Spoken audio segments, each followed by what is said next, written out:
Don't committing suicide. Rock and roll express through your mind.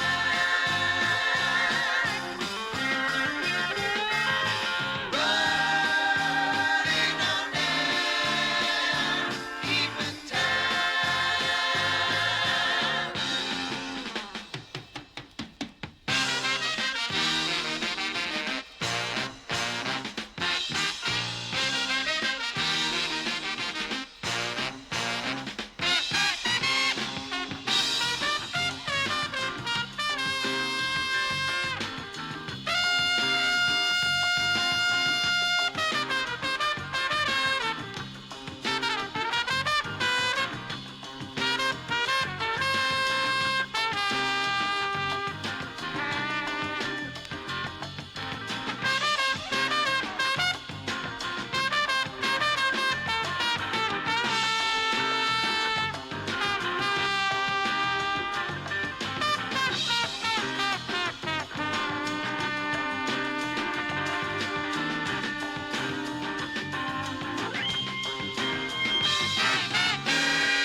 stone me, I won't fight you. Everybody say let's cast the stone, yeah. And you can beat me, bruise me, I won't bite back. Such a strange way to love, but it's your own way. And waste me, still I'm gonna love you. We can make it start to fall in line, yeah. It's such a long way off to have going. I don't want to see you broken down behind me, no.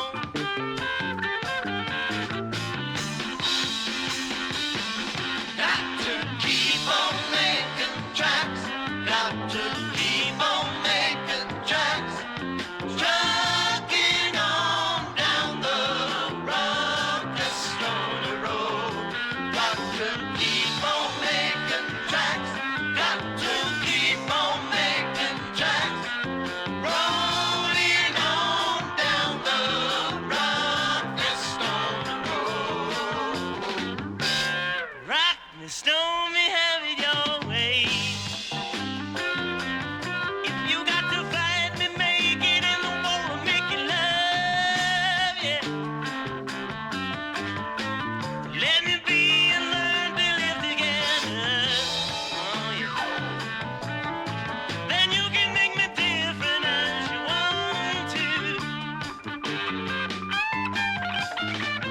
'Cause I want to make it happen. I'm going to give you all the space that you desire. Take it all. And we can share and breathe and laugh together.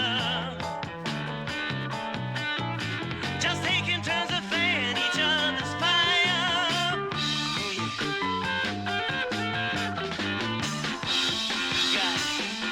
Got to keep on making tracks. Got to keep on making tracks. Trucking on down the rough and stony road. Keep on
Oh man, I freaking love it. 15-minute medley, 5 songs complete, 1972 sod. How's your week been, friends? Hope you had a good one. Hope you had a good 4th of July if you are celebrating such things, and hope you have a good weekend ahead. Thank you for spending part of it here with us at Roleplaying Unlimited, here at the 100th Meridian, where the Great Plains begin. I, of course, am your host, Tragically HP, aka DM Punk, ready to get this show rolling and see just what kinds of ass kickery our 4 adventurers can get themselves into tonight. Yes, that's the opening credits theme song. It's quick and sweet like Lost.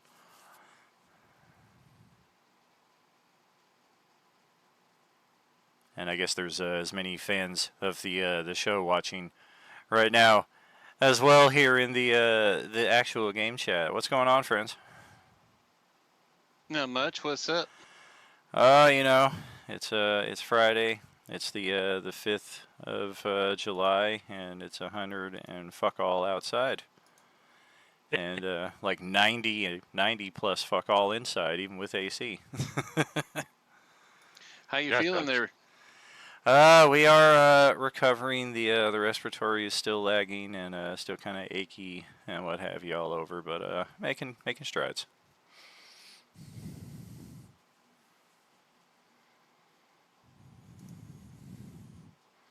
Well, it's good to hear that you're getting better there.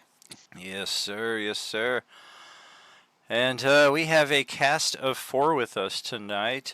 Paul was originally going to be with us, but he texted me a few hours ago. He is also just running on a few levels of exhaustion and not quite feeling it. So we're going to run with a party of 4 here. And I think first and foremost, I may have gotten a little distracted by your guys' ass kickery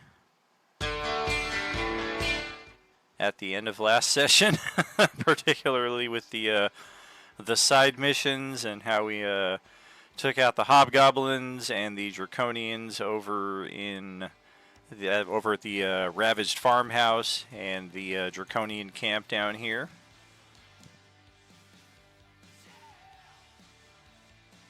And in that process, I think your characters may not have gotten the goodies that you would have gained otherwise.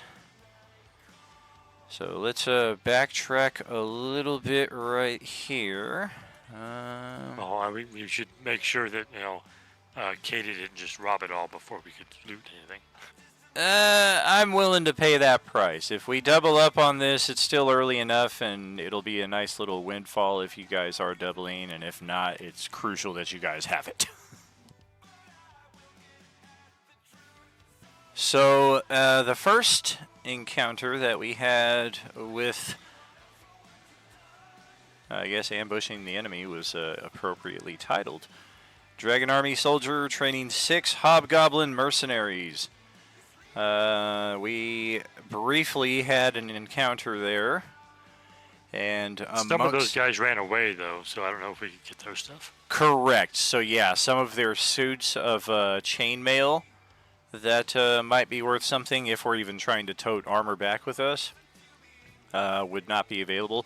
6 in total. I think you guys either killed or captured 3, and then 3 of them took off across Calaman Bay there. They just swam as fast as their little hobgoblin legs would carry them.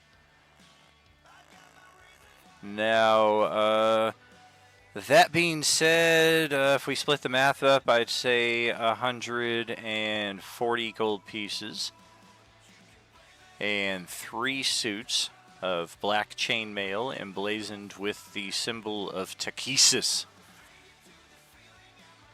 And the leader also had on his body a message that reads as the following. I'm just going to post it here in the chat.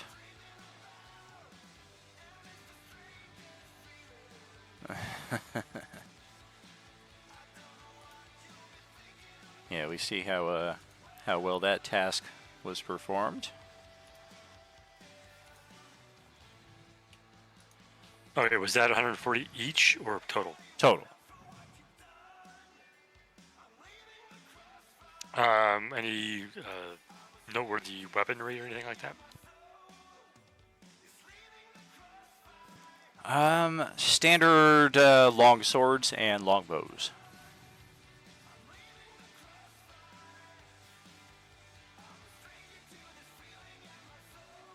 Yeah, I'd more likely shoot myself with the longbow than my enemy. Well, that's bad. Yeah, I have an 8 dexterity, so Yikes. Be like that video of the girl that had the catapult and the watermelon, and she like reared all the way back and let it go, and the fucking thing came right back and just splatted right across her face. It looked like it knocked her out, but you could tell she was still just barely conscious. Yeah, I've seen that, man. I was like, oh my god. Right? I don't know what show that was on, because then you watch the other contestants that are watching, and they're like two of them are like, oh god, and then there's a third guy that's just grinning ear to ear like that's what I was hoping for. That was The Amazing Race back when I still watched it. What? That's Amazing Race? We've watched so many seasons of that. I'm shocked that we've never seen it, but that makes total sense considering the variety of challenges that they do.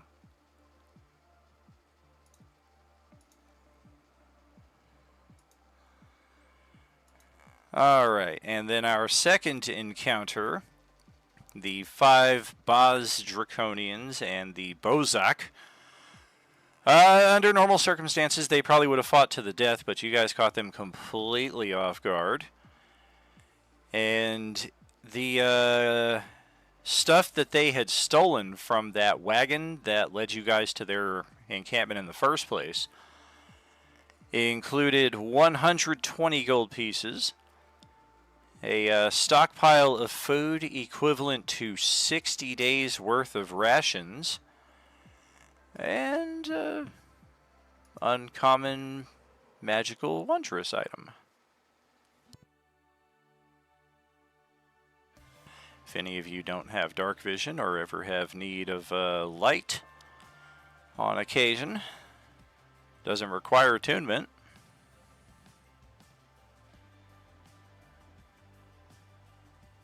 oh cool, a floating lamp. Yeah.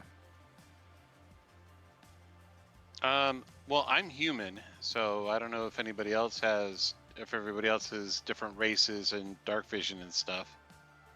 Yeah, I'm half elven, so I would not need that light, technically speaking.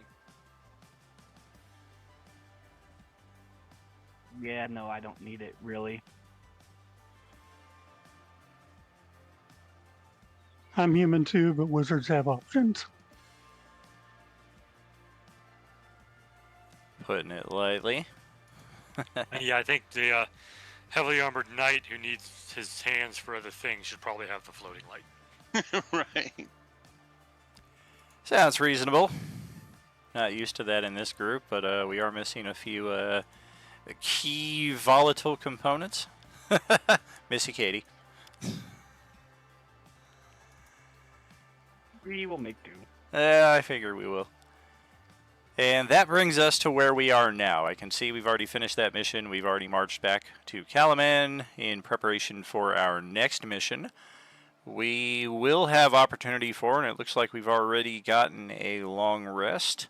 If not, get your long rest, because the next mission will be the next morning. Each of these hexes are 6 miles, so imagine you can travel like 4 of them in an 8-hour march. So it does take a little bit to get from place to place here on foot. Why don't we use the 260 gold that we have acquired and purchase horses for those that need them?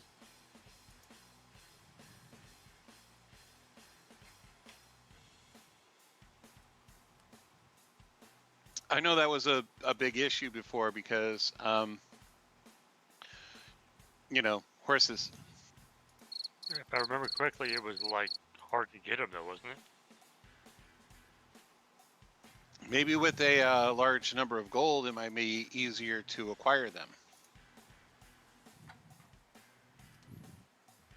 Yeah, as far as It you guys doesn't being really able to matter. get them just for the purpose of doing missions, they are tapped out in that respect. But purchasing horses of your own.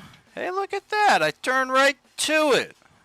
Man, it's a shame the PHP is going to be supplanted or supplemented here in the next 60 days or so, because I'm finally getting used to this fucking thing.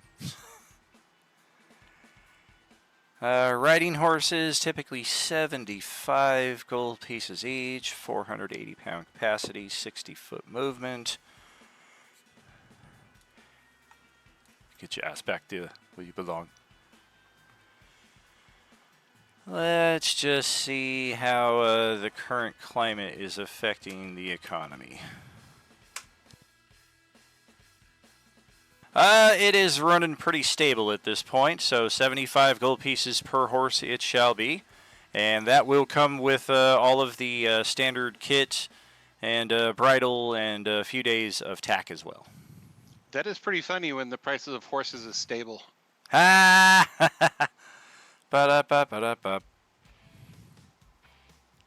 Well, I'm set with my horse because I have fine steed. So, and since only 3 of us are going to be going on the next mission, we could easily purchase 3 horses. Plus, we also have the 3 suits of chainmail that we could sell, or melt down into something less disgusting. I don't need a horse. I've got my carpet still. Grab your toys and take it back to the carpet.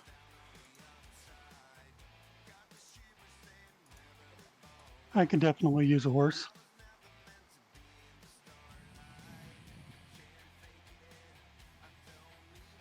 I mean, yeah, a horse would obviously be better than walking. Can't argue that. Are we going to procure for our absent characters as well, so we don't run into an issue when they probably come back? I'm guessing all 3 of them will be back. Is another 200 plus gold pieces, though. Well, and a couple of them are smaller characters, so a couple of them could share a horse too. That's valid. Fact, one of them could ride on the carpet with me. Possible I mean, as well. That actually makes a lot of sense for the Kender sorcerer to ride on the carpet because they've got the long-range magical attacks. Oh. Makes sense to me. So that would be me. I guess Katie would need a horse. Although she'd Sure. probably just steal one. You probably wouldn't have to pay for it.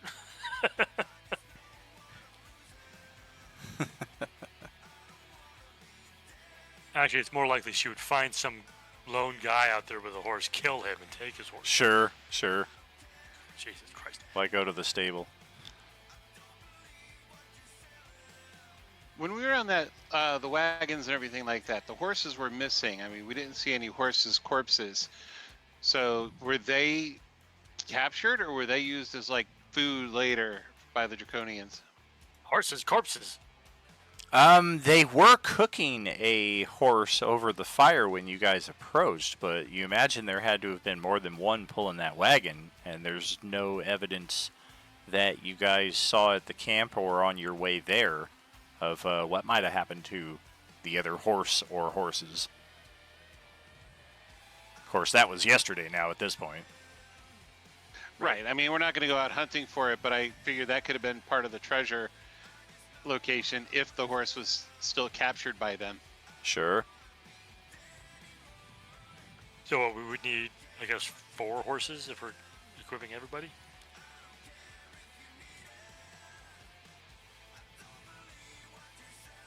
That would make sense.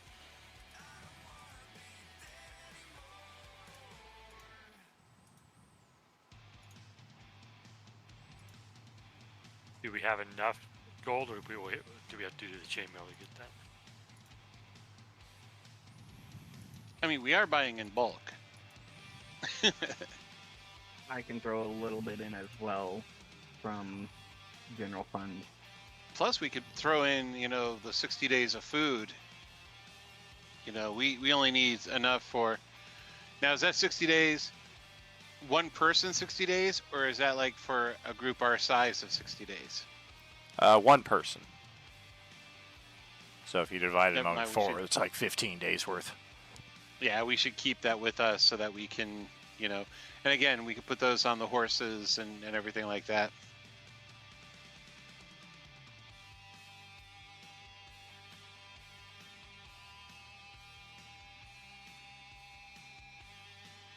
Didn't mean to double click that, but I'll try to sweet talk the price a bit. I will aid to give advantage because of my status and stature. Plus, I also have a pretty decent charisma. You think because you're tall, you're going to impress me with... All right, I'm impressed. Don't use your stature against the dwarf. That's just mean. Yeah, it's impolite. Be more courteous next time. But this time, it's all right. Well, I see you got those wicked-looking suits of armor you're looking to get rid of, yeah? Of Indeed. course. What do you say, straight-up trade? 3 suits of armor, 4 horses. I want to do an insight check since they have the whole evil fucking goddess theme to them. I'm like, wait a minute.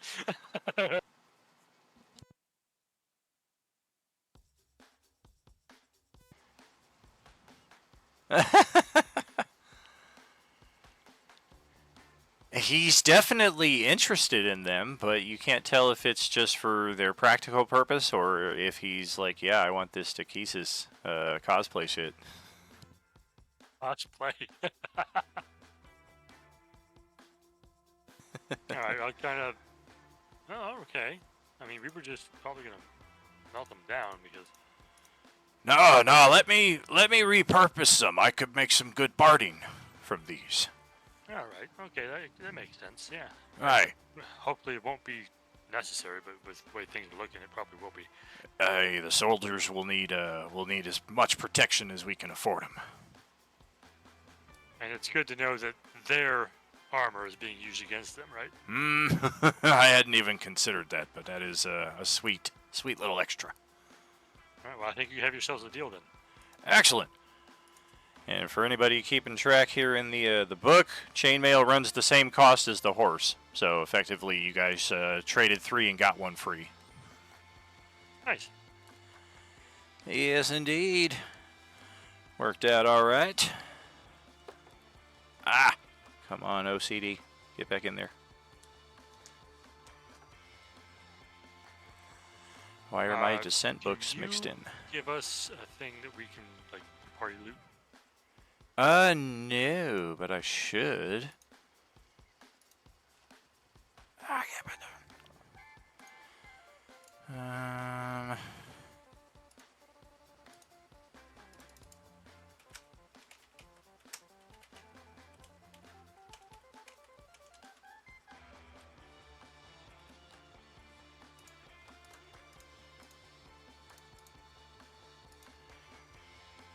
Alright, there it is. Very top of the player journal. Everybody can access it. Everybody can edit.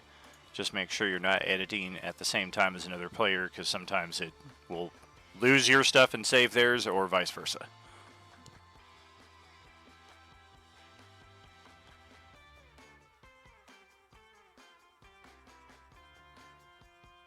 The next morning, young Sir Darrett approaches. Are you ready for your next mission, friends? Of course. Excellent. We have a pair of scouts who are missing. They were keeping tabs on the Dragon Army movements north of the Vingard River, just to the west of our current position. It's about 6 miles east of Voglo, so we will have you going pretty close back to known enemy territory, so be careful. We need you to find the Scouts' lookout post. It's in a stand of gray birch, uncommon trees in the area, so it should be they should stand out. I'm afraid that's all I can offer you at this point.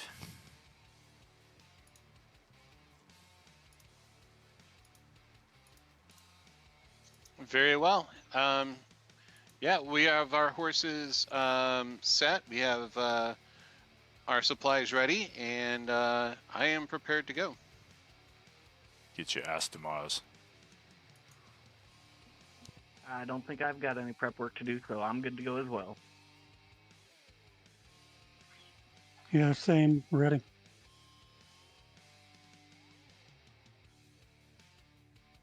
I'm good.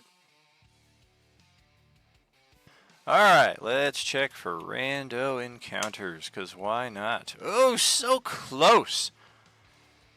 Let's have you each make perception checks.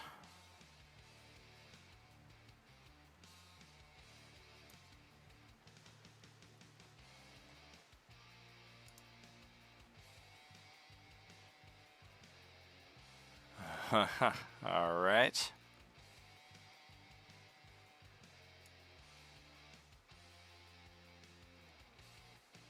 Yeah, you guys can probably get a good 25, 30 miles of view on a nice clear day such as this. But even further than that, and Sir Reginald is the only one who sees it. You're not sure what it is, but those are some very, very, very large birds flying. Man, that's got to be like 50 plus miles out. Heading. See the size of that chicken? Seemingly heading to the north. Hey, Javis, how come they ain't shooting at us? What chicken? Look over there.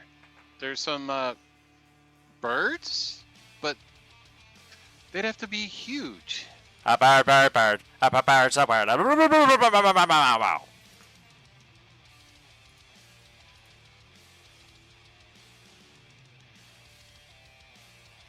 mean, when he kind of directs our attention that way, do we see them? No. You're like, what the fuck is he talking about? I do not see what you are seeing, Sir Reginald. Are you sure? Quite. And they're quite far away, which is probably why I wouldn't expect you to, which is why I suspect that you aren't seeing them. No, we will keep our attention, stay aware and observant as we get closer to that area, I suppose. Sounds reasonable. Unless, of course, you're ill and seeing things, but I should probably check you if you are. No, I feel quite fine, thank you. You don't look ill.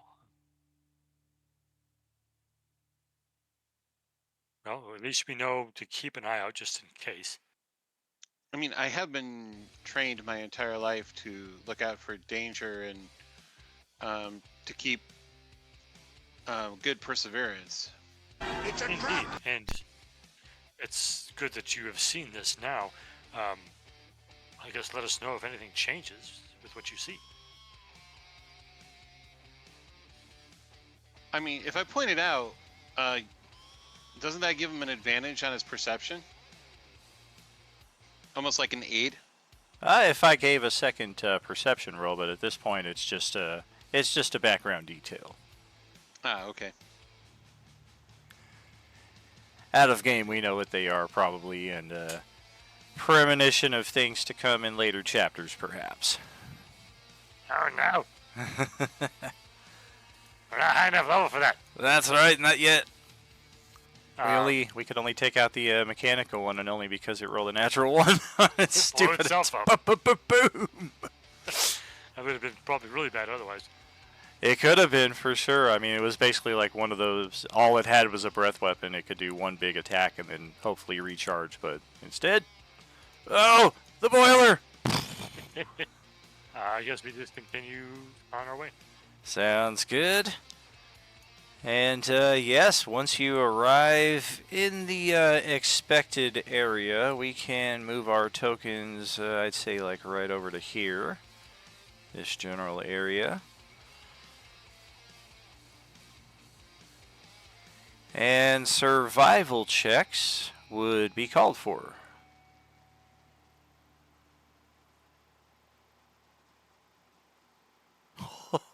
Oh man, what's up with these nat ones? Dawn came to play tonight, though.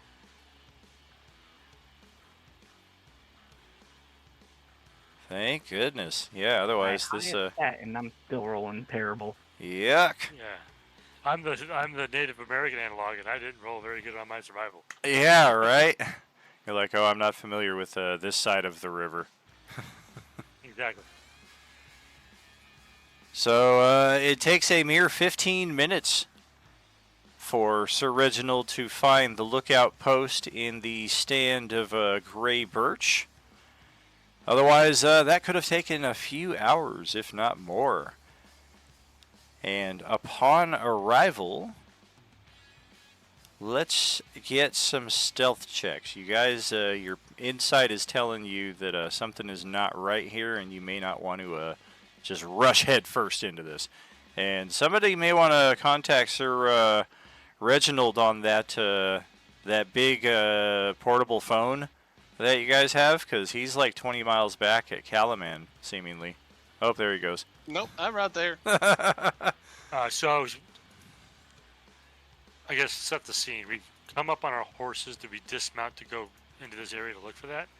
That's up to you, but upon arriving at this this copse of trees, you do kind of sense danger up ahead. Okay, so with that, I'll look to the rest of them and say, do you guys feel that? Feels like there's trouble. Yeah, something's wrong here. We should be careful. True. Does anybody want to go scout forward? I'm Well- pretty obvious in my armor. Right. I can also, since it's a new day, cloak us so that we can pass without trace. It's a new day. Yes, it is. Make it easier for us to go unseen and unheard.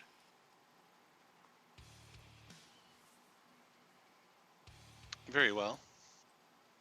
All right, I'll do that, and then perhaps I will sneak ahead, a little bit ahead to see what I can see. I don't think I should go too far, though. All right. You do not go very far at all. And in fact, the rest of the party, maybe 30, 40 feet behind you, can hear this as well. You would suspect human voice shouting out, "Screw you, asshole!"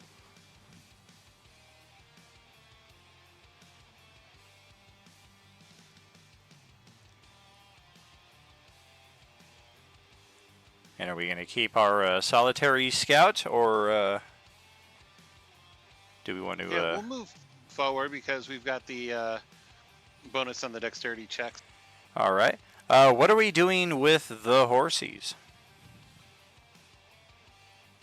Oh, the big horse is looking out for the little horse. Well, they're covered by the spell too. Oh, so we're bringing them with, just not riding on them?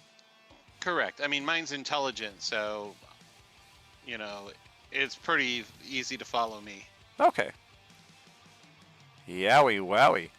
So Hawakan approaches closer, maybe another 50 feet into the grove. And there is a single, you think this is one of the scouts. Let's post them up here.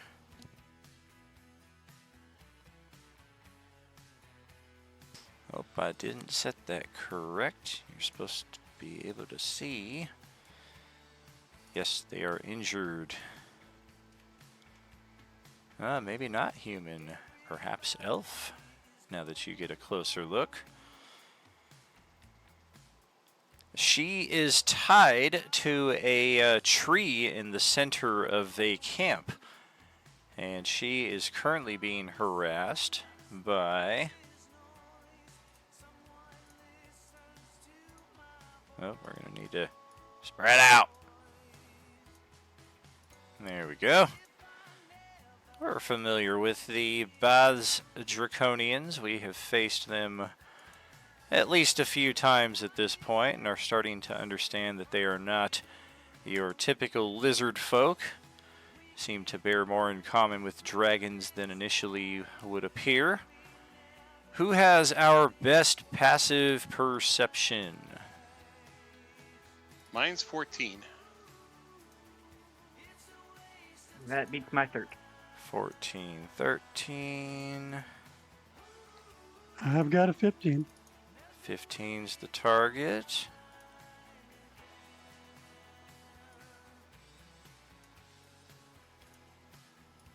I'm guessing that's it right there. All right, 15. Let's try it out.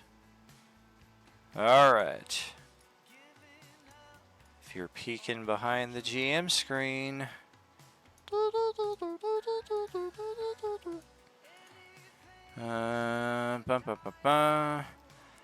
So, yeah, the scout definitely does not see Hawakan approach, and passive perceptions of the Draconians do not see either.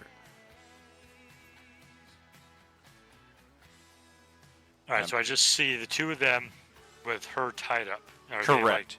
stabbing at her or something? They're harassing her. They're asking her about troop numbers and important figures in Kalaman.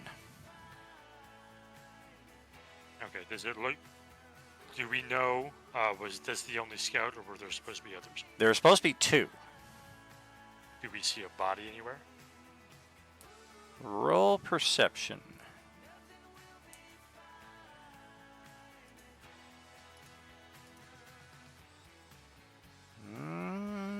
You're looking around. That might be a freshly dug grave over there behind a few of the trees outside of camp. All right. Do the Draconians look injured at all? Oh, they look just fine. Ah, hell.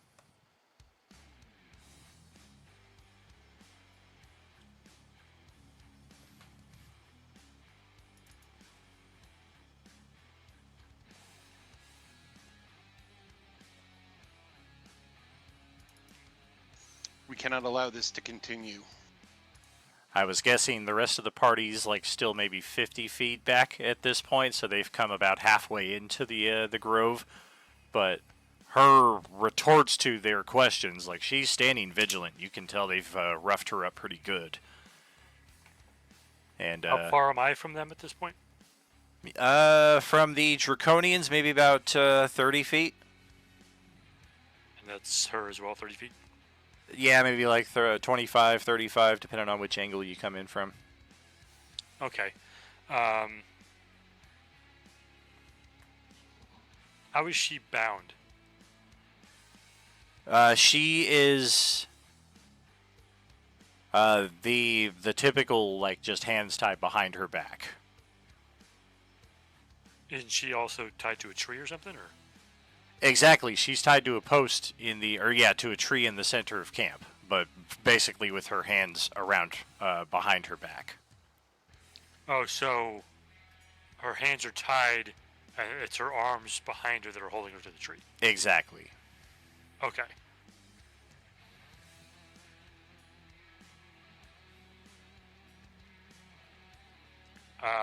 So from my stealth position, I'm going to make myself really hidden from those two, because obviously I don't see the other guy, and to whichever one is closest to her, where her hands are, where her bonds are, I'm going to try this.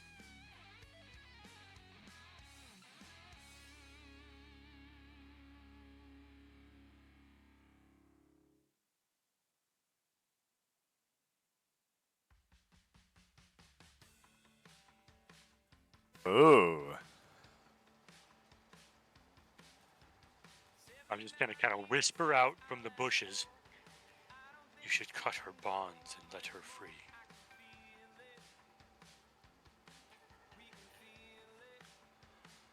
Well, let's see. Kind of turns in that direction, cocks an ear like, huh? Oh, son of a bitch, is the DC 13? Because that's what I rolled.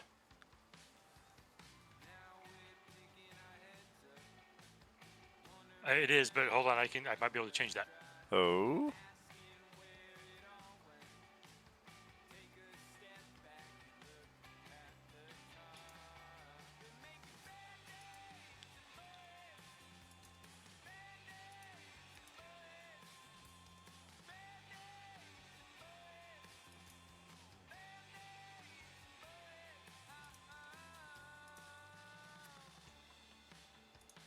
What's happening? So, question: does a save count as an ability check? Let me look it up. Because I can do something. I have cutting words, and I can affect an attack roll, damage roll, or ability check with it. Not sure if save falls under that though. It is different, it would appear. Saving throw is a forced roll that a character makes to resist something bad that's about to happen. An ability check, on the other hand, is a roll that a character makes to overcome a challenge, such as breaking open a door.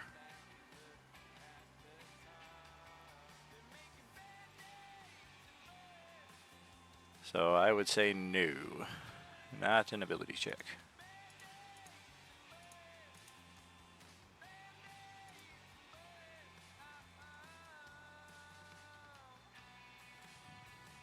Well, then that's all I got, Bucker. All right. Well, he like stares intently into the bushes, and then he turns to the other one. Did you hear that? I heard a voice in my head. And the other one just gives him a smack across his face. Shut up, we're busy. And go back to questioning her about what's going on with the troop numbers in Calaman. I will try it again then. And the scout kind of looks a little confused for a second as well, and she looks over into the bushes. But she don't see anything either. And again, we will wisdom save. An 11!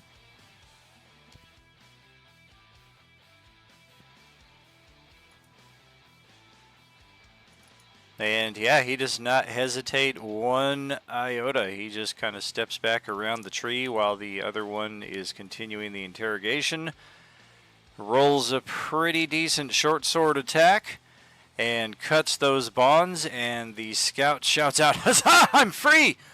And I think that'll get our initiative going at least here. Everybody Right. else is close enough to see. At this point, you guys all kind of had a sense something was going on, so I'm going to say you guys all kind of creeped up to the entrance of the camp, so we're all within like 30 feet or so. And go ahead, roll those initiatives. Well, yeah, the other thing is, once that suggestion took hold, I stopped concentrating on the pass without trace, so it's more visible. Gotcha. I'm still at a 23, but yeah. Sure. Okie dokie. We've got, what is this? 1, 2, 3. Still waiting on one of you. And 2 of me. Now I get a good roll. Oh boy, I got a mighty 7. And my other homie got... I gotta do new mouse. It keeps double clicking shit. Doe. 13. So who are we missing? Looks like it's... Oh, nope, we're not missing anybody. Dun, dun, dun, dun. Oops, I can't type though.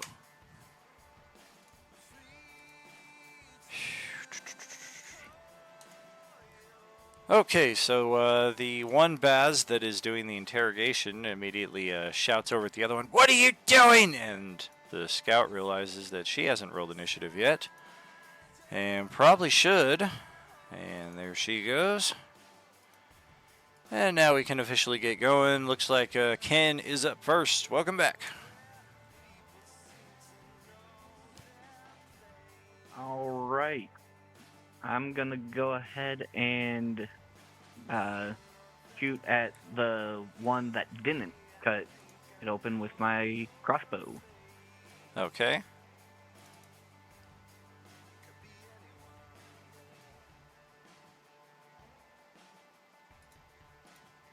Ow.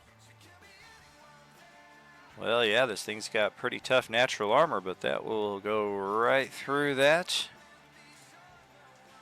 And we'll start taking damage. Got it. Very nice. And I'm gonna try and get the scout to kind of come my way so that I can start healing her. I'm gonna yell at her to come to me. She seems quite eager to oblige.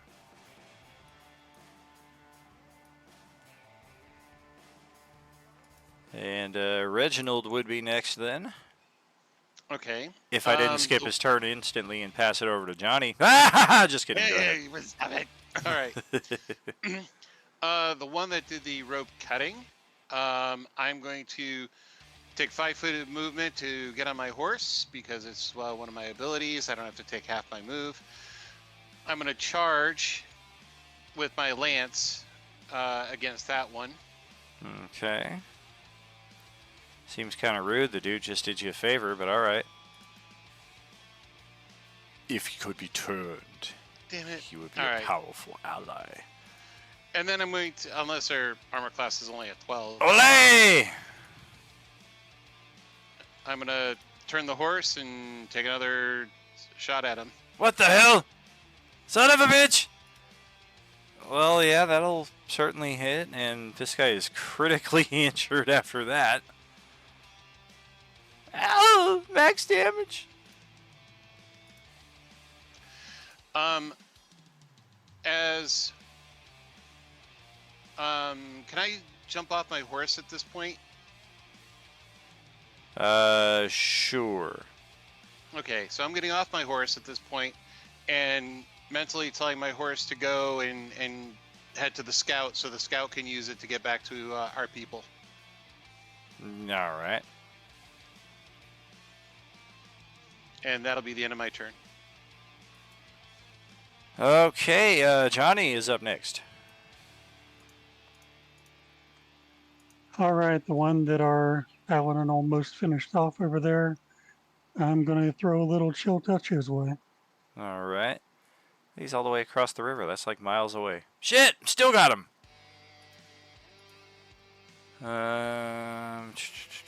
This is... This Yeah, the right range here. is 120 feet. Oh, yeah, you're totally good.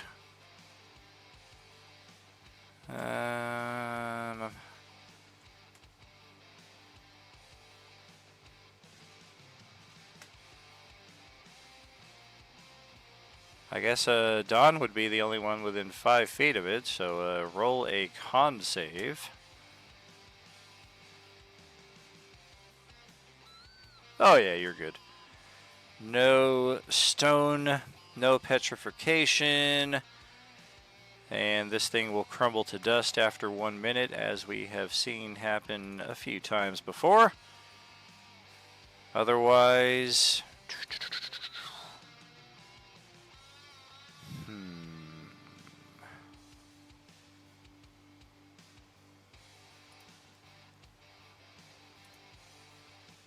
Yeah, we're going to jump out of a tree that we've been hiding in and try to pounce over here on Sir Lancelot.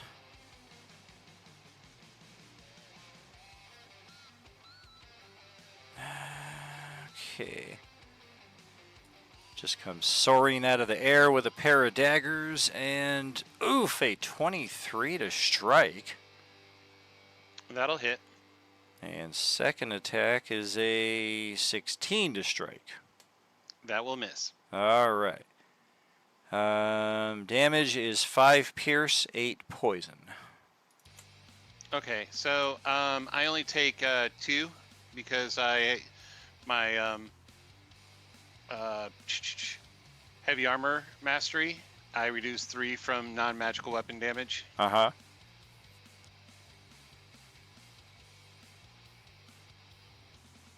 And that was 8 poison. Yeah. And this thing will just touch down on the ground behind you. I don't think we've seen the too many of the Kapak Draconians yet. And yeah, this one gives you a nice vicious snarl as it draws blood on its opening salvo. Hawakan up next. There were some of those in the Vogler attack. We did see one of them, yeah.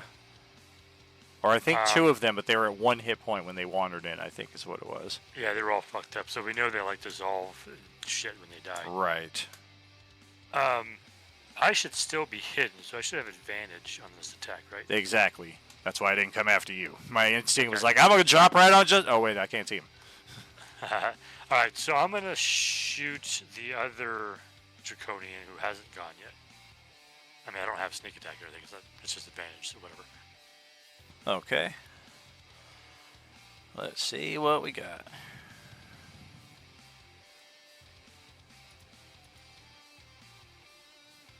Hell yeah.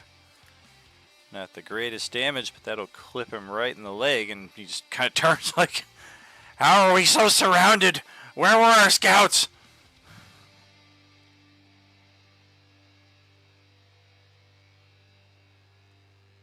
And then I'm going to give the scout inspiration. I'm like, get on the horse, come to us, you can do it. Hell yeah. Okay, well, the Baz Draconian is... Whoa!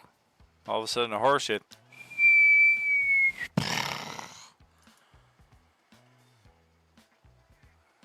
Yeah, we've already drawn blood on this knight here, and everybody else is well out of melee, so we will step up on Sir Reginald, and short sword number 1, a 21 to strike.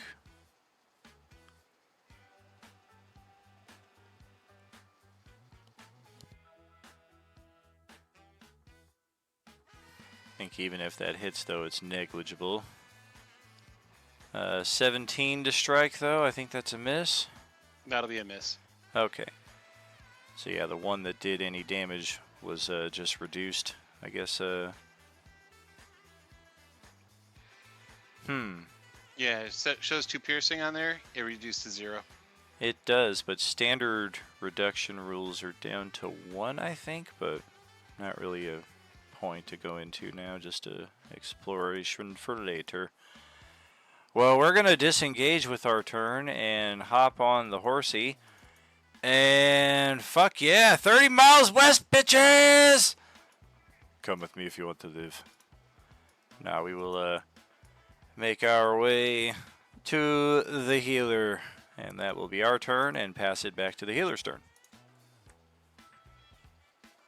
All right, and I'm going to do exactly what I told her I was going to do, and I'm going to go ahead and cast, let's do...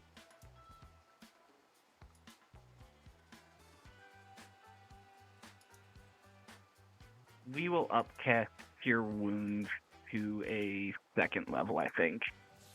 Okay.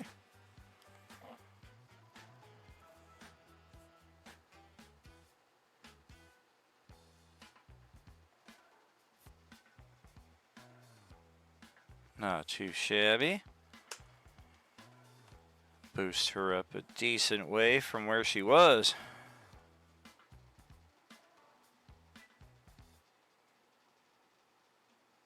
And if I can try and get her on my carpet so I can get her out of harm's way, a little bit quicker because I can get us up and away. All right. She looks at you and doesn't really see what she's looking for. Do you have a bow? I can help. I can fight.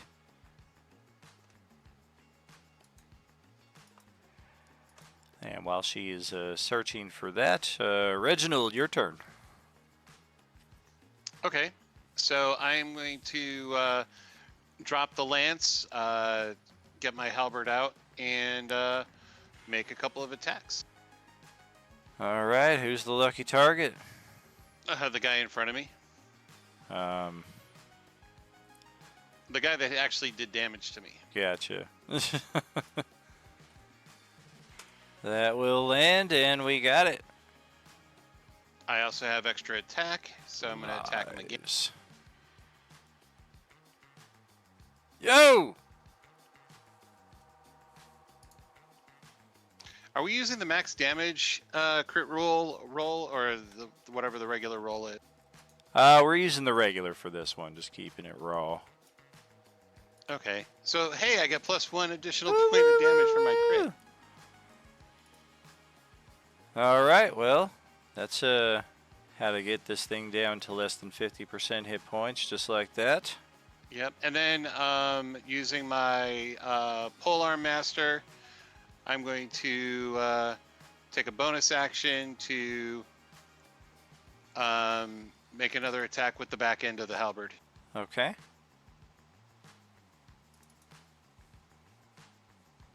Oof. All Actually, right. does my I have greater weapon mastery, I'm sorry, fighter style, great weapon fighting. Roll a 1 or 2 on a damage die from an attack you make with a melee weapon. Does that also mean for a crit? It should. Then I'm going to re-roll the 1d10 from my for the crit. Okay. A little So better. that does additional 4 points of damage to that. All right. Got it. And that'll end my turn.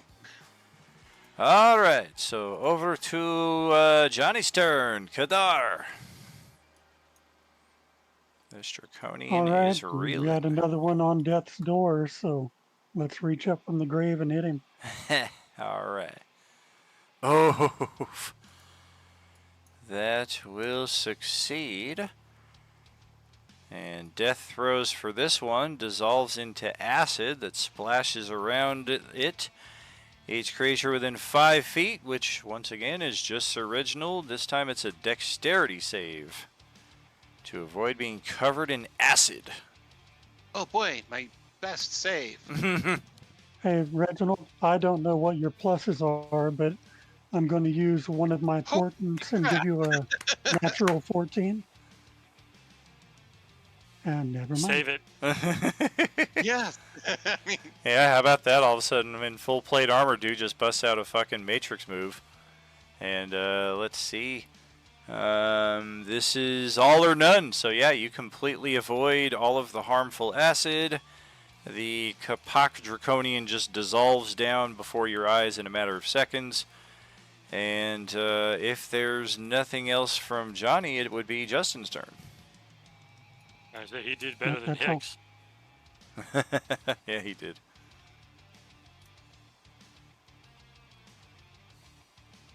I will ride over to where the scout is. I assume that's pretty close. Sure. Because there is a longbow with some arrows on my horse. So I will ride over there and be like, take it. Ooh. And then I'll take a shot at the Draconian that's still up. All right. Yeah, she will grab that.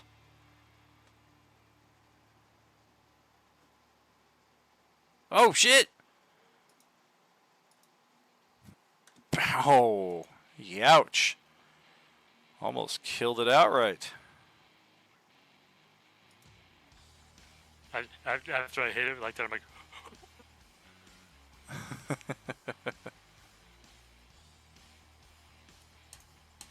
and that'll do it. All right, well, this thing is completely surrounded, so it's just going to go down swinging against Reggie. And neither of those will come close to hitting, so the scout will knock an arrow and take a shot. And 22 to hit for exactly how many hit points the thing has left. And that will prompt another cloud of poisonous gas, petrifying gas, and Reginald needs a con save. All good. And that's how we save the scout and kill all the draconians. Yeah, I'll definitely take another look just because the one popped out of nowhere, apparently. I was like, was that all of them? Where's the other scout? They killed him 2 days ago. Thought it would get me to talk.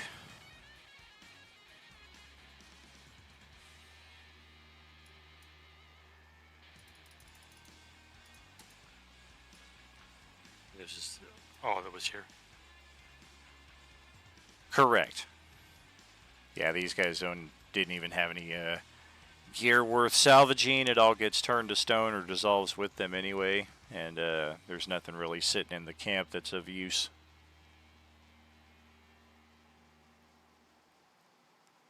What I have seen, however, is that this dragon army they're talking about has split their forces to attack communities across Hinterland and Nightland. They seem intent on isolating Kalaman from the Solamnic cities, primarily Melgoth and Palanthus, over in the west. If you'll help return me safely to Kalaman, I will be in a better position to deliver this report to those who most need it. The reason we're out here is to come find you, so, of course. Oh, they sent you. Excellent. Let's not waste any time, though.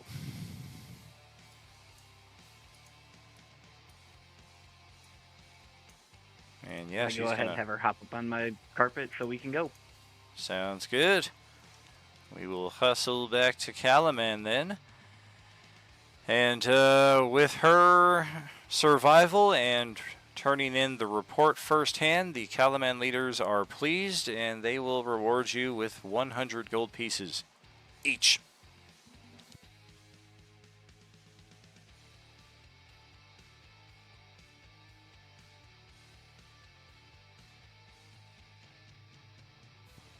Very nice.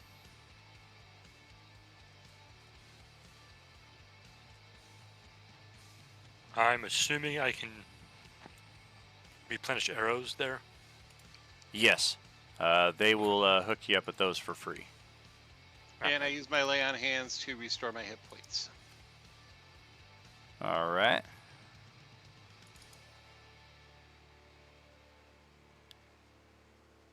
And before we get to opportunity for our next long rest, they are going to have you guys out on a basic, just kind of a patrol here around the perimeter of the city.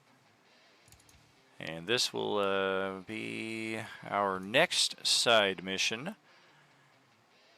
As almost immediately on your patrol, you catch sight of a small group of armed soldiers marching towards Kalaman. They're maybe about a mile away. They don't bear the colors of Kalaman or the Dragon Army. Do we recognize the colors at all? Not at this distance. They could be mercenaries. Which means they could work for either side or be coming to look for work. Do they look haggard? Like they've been attacked at all, or? That's hard to tell from this distance. Well, I think we should... Are they coming up the road or something? They're not on the main road, but they are approaching the city, kind of parallel to your guys' position. Should probably move to get in front of them, intercept them, and see what the deal is from a safe distance? Yeah, I agree. We should intercept. All right, let's do it. Well, alrighty. So, approaching closer, it becomes quite clear that these soldiers are exhausted, have seen battle of recent. And as you are on horseback and carpetback, some of them eventually spot you before anything gets too close. Their leader calls a halt and gestures over in your direction and rides out individually to come meet you. I'll ride forward to meet up with him. The rest of us will kind of stay back a little bit out of like the whole individual meeting thing, but not too far back, just in case. Good evening, friend. What brings you through these woods? Sir Reginald. She beams from ear to ear. You quickly recognize Cugel Ironsmile, the leader of the Ironclaw mercenaries back from Chapter 2 and Chapter 3, who helped stay behind at Vogler after everyone else had left. Here we see Cugel and Becklin during the funeral of our friend Ispin at the very beginning of the campaign. Didn't quite know if she was alive, and it seems, based on her glee upon seeing you, that she did not know the same either. If you're alive, how many survived? We had quite a few. We sent them off in boats. They're all back in Kalisman.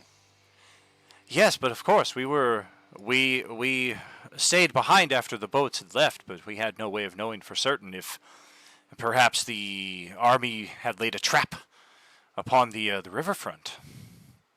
So everyone arrived safely then. That's correct. I assume that we can kind of see her at this point as well. Correct. And also, a little different than perhaps you remember, she is wearing an eye patch and an arm is currently in a sling. Lady Becklin, the former head warden Salamnik Knight of Vogler, also with this company, but clearly not its leader. She has definitely been wounded and is not in a position to ride out and meet a potential challenge. I'll definitely ride up at this point to meet them as well. It fills my heart with a new day's dawn to see that you are all alive. I wish I had such eloquent words to match yours for this occasion, but I can say I feel the same, Becklin responds. It's been a long road. It's been a great number of days, and we had to take the long way round to ensure that we weren't being tracked. Their forces are scattered far and wide at this point. Yes, it feels like we can scarcely go a few hours without encountering them.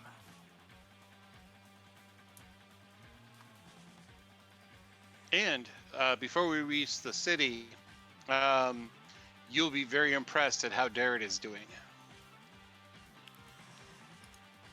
I was about to ask. That is good news. I'm sure he'll be very happy to see you as well. I must admit, when we parted ways in Vogler, I feared you had gone off to a last stand. I'm glad I was wrong. There were times it seemed that was to be my fate, but Cugel's mercenaries are stout and strong. They are unorthodox. I had not expected their ferocity and endurance. But those of us who survived, and you're looking around at the assembled force, it's less than 20, and they had over 100 at that point. So it's definitely the scraps of who's left, but you got to imagine everybody's gained at least a level or two out of it. I will look at Becklin. He's obviously injured. See if ask if there's anything I can do to help your injuries here. I fear that some of these are beyond the normal means of healing. I might require a temple. I'm not certain if she kind of gestures up at the eye patch, if this is able to be restored. Well, This a matter of rest and recovery. let me just try something real quick, and I'll just hit her with a healing word.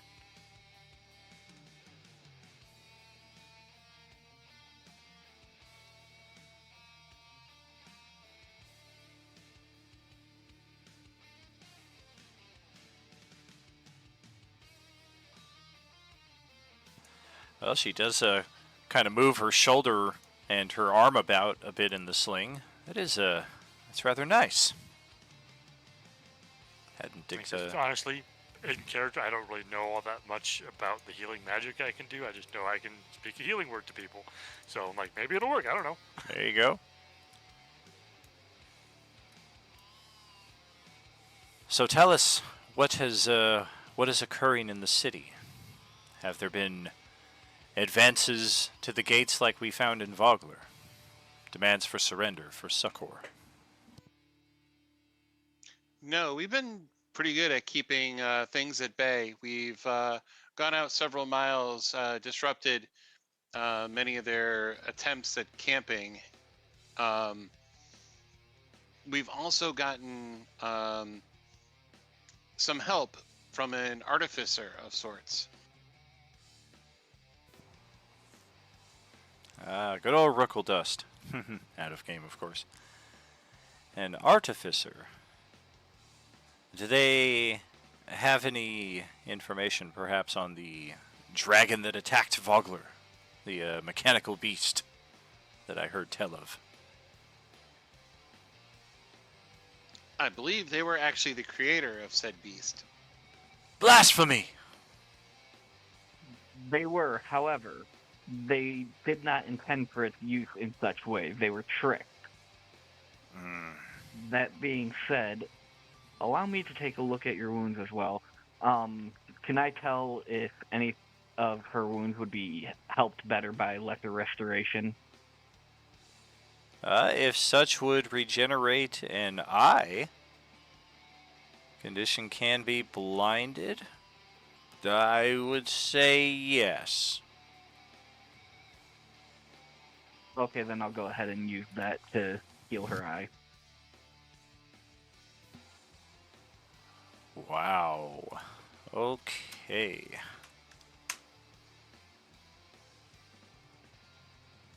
She kind of recoils for a second, and it's just pulls the eye patch off for a second. All of you can clearly see that whatever injury there may have been is now removed. How did you... What kind... Is this real? This is real. The temple goes where I go. This magic was said to be lost to the world hundreds of years ago. Only to those who do not follow the old god. I gotta look over at Sir Reginald as well and be like, I feel the gods have sensed our need and have returned to us.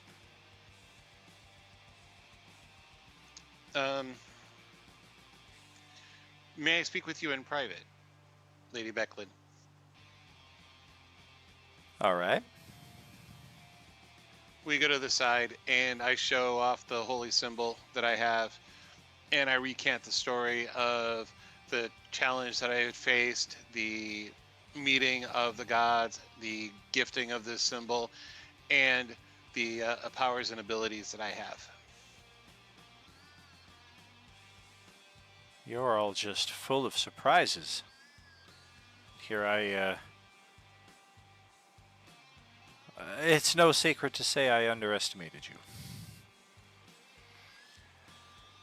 This is this information known to many, or is this secret to just a select few in your group? This is a secret to a select few. However, the young one who restored your eye has a loose tongue, so to speak.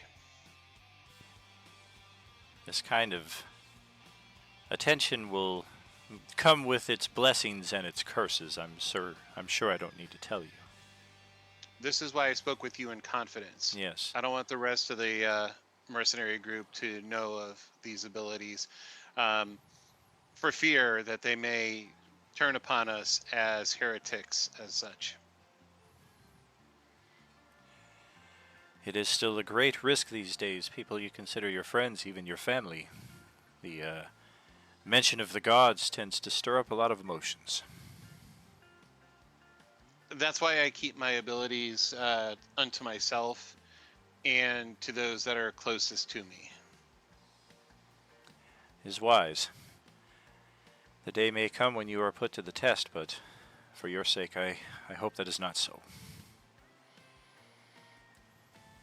So, do I have your word that you will keep my secret? Oh, hell no. I'm going to go tell everybody as soon as we get back to the... Yes, oh, of come course. on, man. Oh, damn it. I'm going to have to kill you now. Yeah, you probably could. I'm only level 3. Oh, no, I'm level 4 now. I survived. All I'm right. level 5 because I had to buy a level. Womp womp. Well, if anybody got anything further you'd like to ask Cugel or Lady Becklin before we head back to Calaman and start reinforcing our stronghold even more. We're starting to get a nice solid little collection of allies here, just like in Coalescence. Well, definitely on the journey there. I don't want to make them stop for this, but I just want to hear them recant their story about what happened to them from the time they left us to the time we met them again, because I'm a keeper of stories. I want to know what happened. Gotcha. In general, they once it was clear that your group had enough supplies and put together the boat of boats so that you're able to get everybody out, they had enough time to prepare their defenses at the bottleneck entry of Vogler. Of course, there was nothing they could do about the hillside, so they expected a lot of attack to come from there, and it did.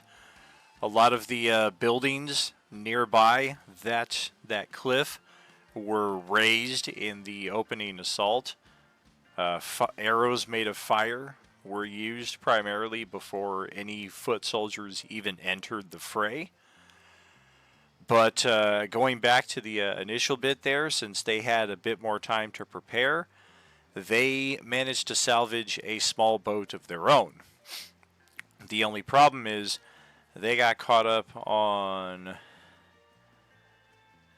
going upstream this way instead of following you guys due to the reinforcements of the Dragon Army at Vogler. They just got completely turned around when they got on their boat, the few of them that were able to survive, and they made their way not too far downstream. And this area here that you guys are in is very heavily occupied enemy territory. So for pretty much like the last week, they've just been very slowly carving a path and avoiding encounters as best as they can.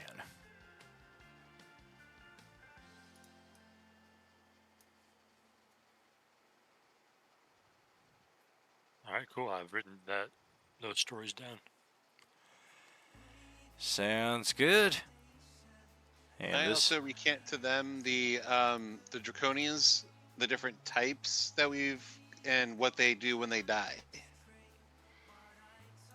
are those the ones that travel hooded in brown and beige robes? You can confirm that to be the case because they typically don't like to advertise their appearance on the road. Yes. We had wondered about them. We'd not seen them. We assumed they were renegade mages, but I don't know if this is better news or worse news, to be honest.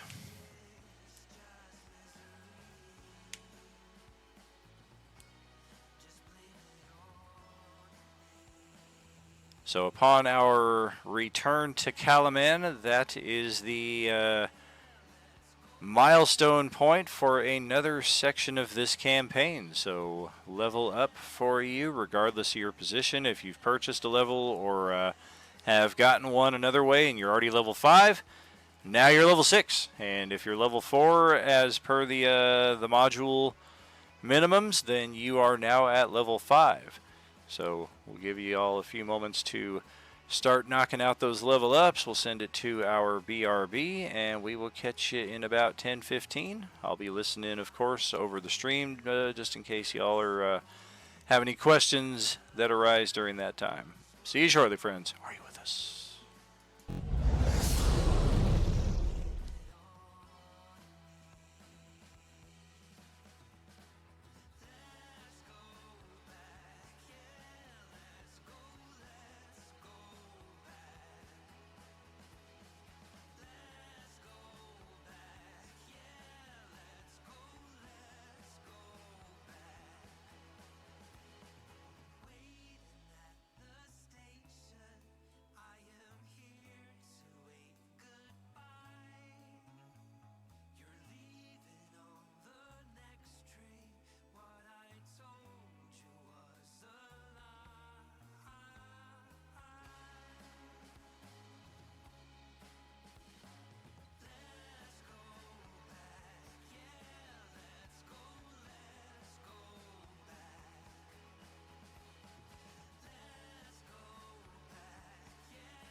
How we doing?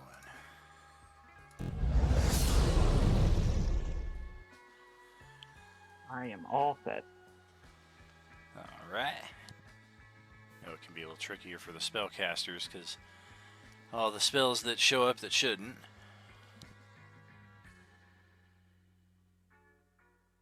Yeah, the spells that are in the PHP are going to be like the first ones you get.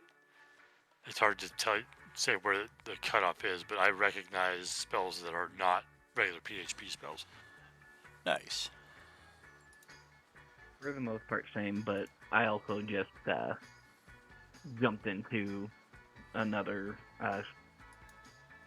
list that I was able to pull up online to help.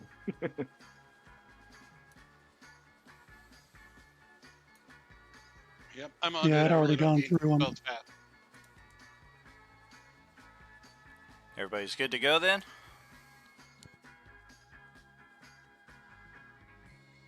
I'm all good. Yep, ready to go. Alright. Some of y'all might remember Raven Uthvogler, the former mayor of the town that we all started out in. And she will be part of this next mission here that Darrett requests your participation in. He brings you word that the Dragon Army has taken one of Calaman's border forts. This map is incredibly detailed, but ironically they don't have it on the map here, so based off of the description, I'm inclined to say it's like right here. Somewhere in this hex. Wheelwatch Outpost stands near the border with the land of Estwald. The fort supplies Calaman's forces that patrol this border. It is approximately 24 miles southeast of the city, and we have word that it has recently been taken by the Dragon Army. The mayor, Raven, I should say, has been aiding Calaman's military. She was given command of a force to retake the outpost, but that force is rather small and inexperienced. We would hope that, with your assistance, we will be successful in retaking the fortress.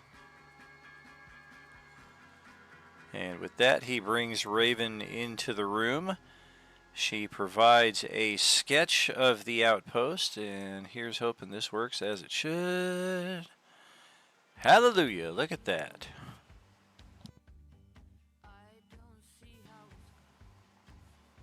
And we will go through the basics of the fort here. Of course, we can cover any of this as necessary once we get there. And before we delve too much into this, this is a scouting, an infiltration, and I know how cool it can be to get into the tactics and all of that.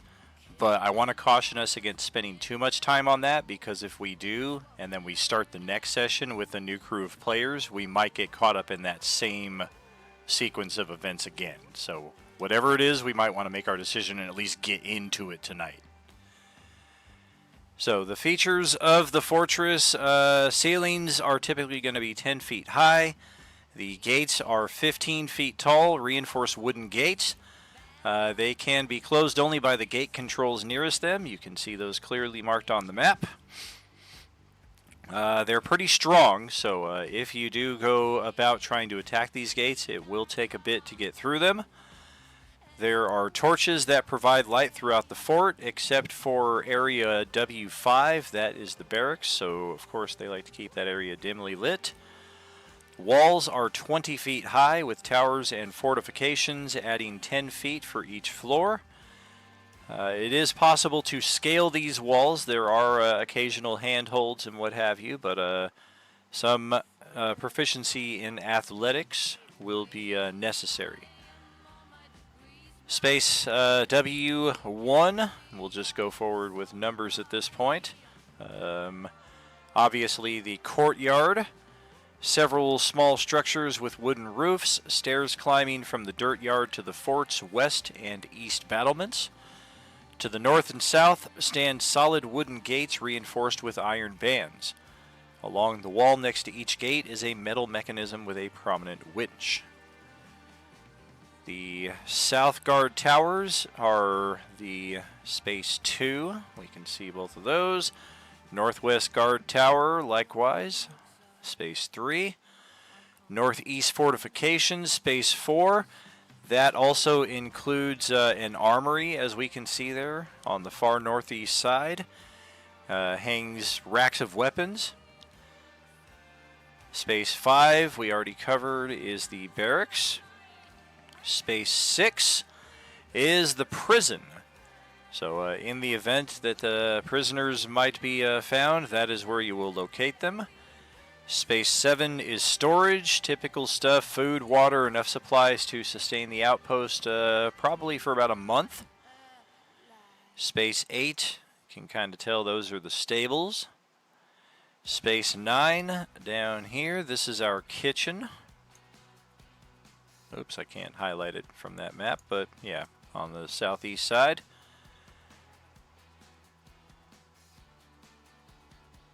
And just a couple more details here.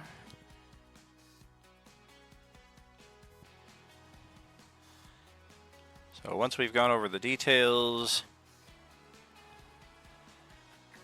she does advise against a direct northwest approach, even though that'll be the most direct route from where we're coming from. It is the tallest watchtower, and it has a commanding view of the surrounding land. All 4 of the corner fortifications are equipped with horns that sentries can use to raise the alarm. She doesn't know how many Dragon Army soldiers occupy the fort. It's going to take about 8 hours to get into position in a secluded grove about a mile from the fort. So as soon as we're ready to head out, that's how much time her group is going to need to get there. And her suggestion is that you somehow find a way to slip into the fort and open a gate without raising the alarm. However, she tells you that she's pretty much amenable to any plan that doesn't risk the lives of her troops or destroy the fort outright. So we can't nuke the site from orbit, unfortunately. Do we have any idea the numbers of our troops that had been there before the attack? We were looking at... Gotta get over to the map. Since it could end up with prisoners and stuff in that situation.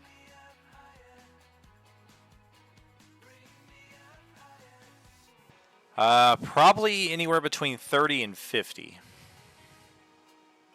Wow, okay. So they took a fort of 30 to 50 people and they went, okay. Yeah. Come on, you can do it. Hey man, I'm just a bard. But they were probably also first level people, so I mean, each one of us is worth 6 of them, or 5. Depending on where you're at, sure. I'm a Personally, support clap. What's up, personally, Ken? I would recommend that I take in our stealthiest person on my carpet, ensure the horn nearest wherever we go in is silent, which I can take care of, and they sneak and open the gate for our main body.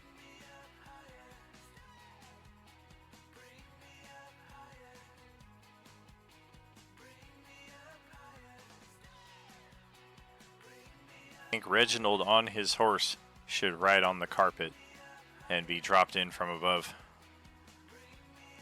Because that's just I have epic. good athletics, but climbing a tower in plate armor doesn't make it too stealthy.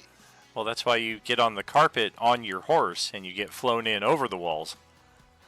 And then just get dropped in. Heavy stealth. I would ask our other 2 spellcasters here. What kind of magical aid would you have for this? I am able to silence an area.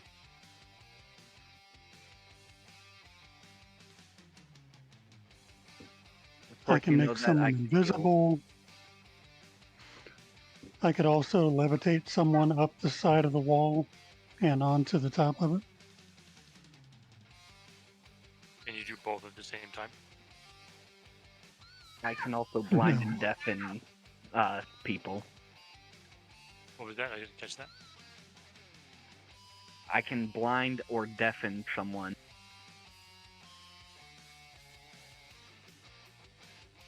Could be useful. Is there any way? I've heard through my training at the tower, a little bit I've had. I know there are magics that can bring forth like banks of fog. Can either of you do something like that?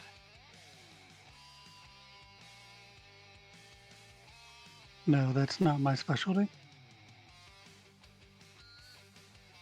They do not possess this ability. I see. I cannot either. I was hoping if we could do some sort of cover like that to slip in towards the fort.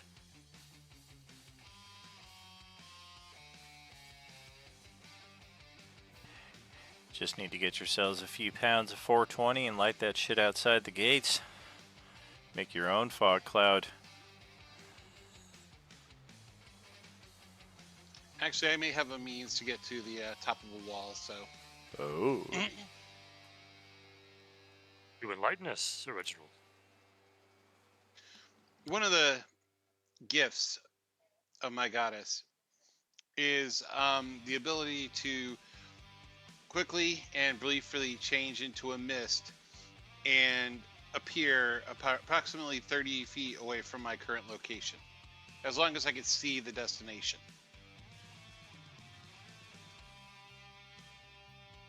That is indeed a handy way to scale a wall.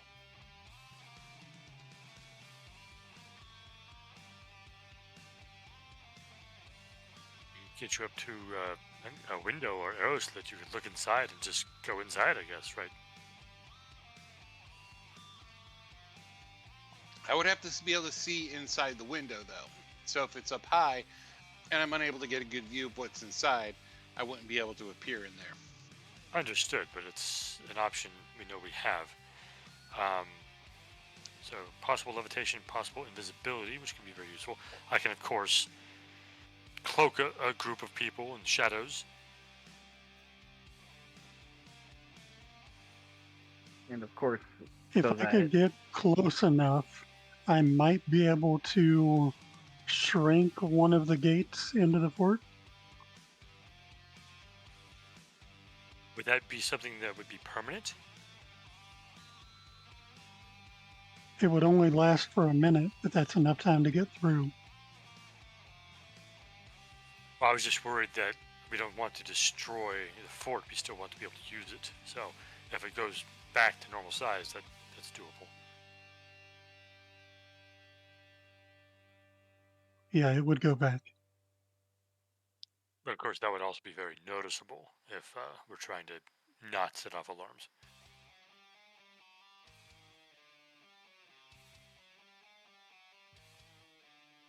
as I said, if we can get someone into one of the towers, I am able to create a area where no sound can escape by the horns on one of the towers, and we'd be able to sneak in through that direction.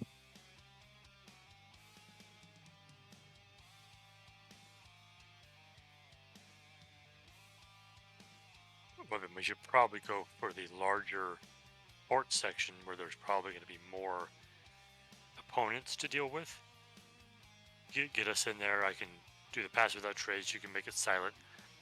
We can maybe even make somebody invisible as well to get in there, silence that larger group, and then go through and open the doors.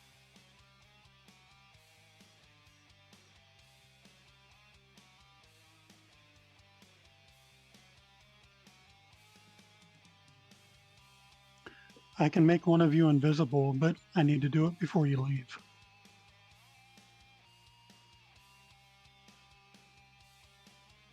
I think we can probably all get fairly close with my pass without trace.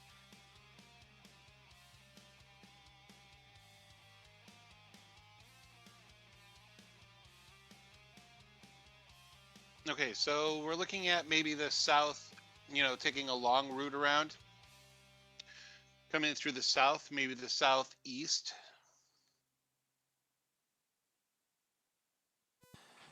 All right.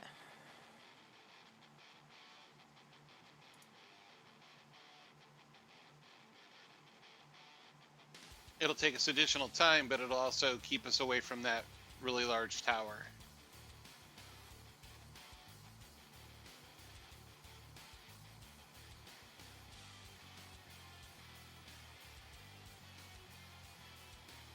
Do we have a pretty good idea of like the surrounding terrain? It's pretty flat. Once you get like over to here, where the tower or the fortress is located, the nearest spot of significant cover is that grove that's about a mile out.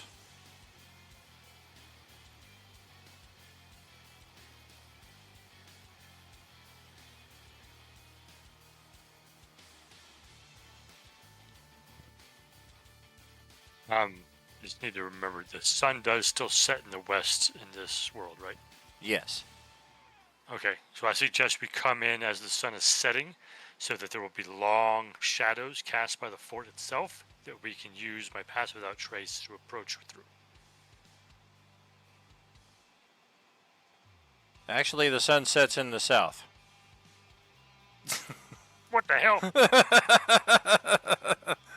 The southeast, Wrong 5 time of the degrees to be precise. Magic. Weird shit. Well, alright. Our path to the area is, in fact, unmolested. Yeah, we got a straight path there.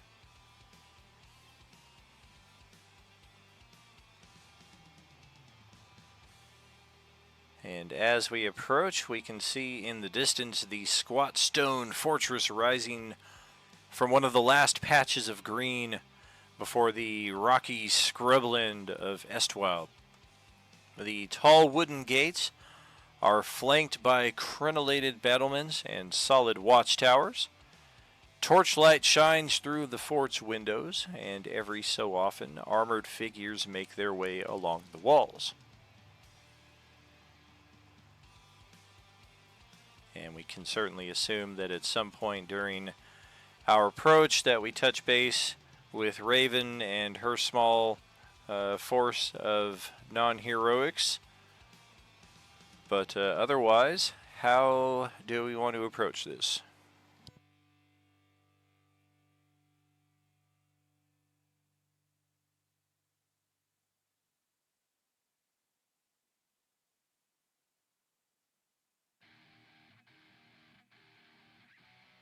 I'd say we go out to a reasonable distance where we don't think they'll be able to really spot us and raise an alarm yet. I can do the pass without trace on the group, which should make it extremely difficult to see us, especially through the long shadows that are being cast at the setting of the sun. And we can slowly approach. Maybe we should make either our flyer or our knight invisible so that they have a better chance of getting in there undetected. Because, yeah, I'm thinking the guy who's flying especially could maybe just fly down there and start taking out horns or something, I don't know.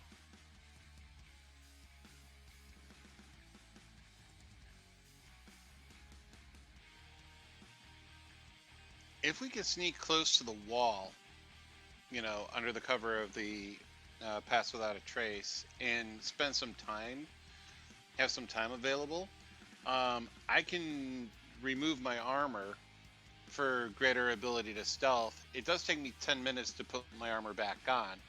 So if we had enough time hidden there, like right under the wall, because I'm sure they're not going to look directly down on us, that should give me the time to get myself well protected again. What do the rest of you think?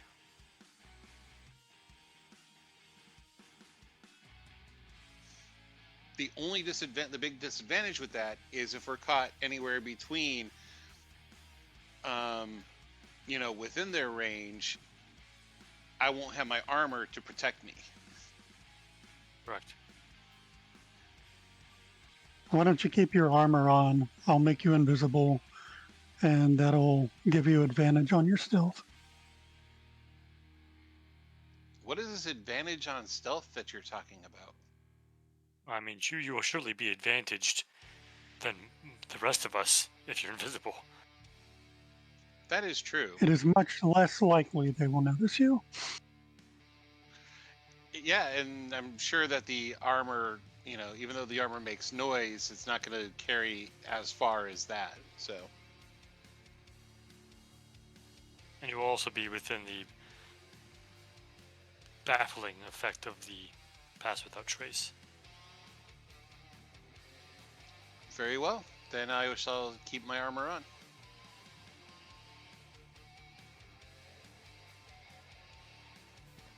Okie dokie, I'm gonna move us over to this map then.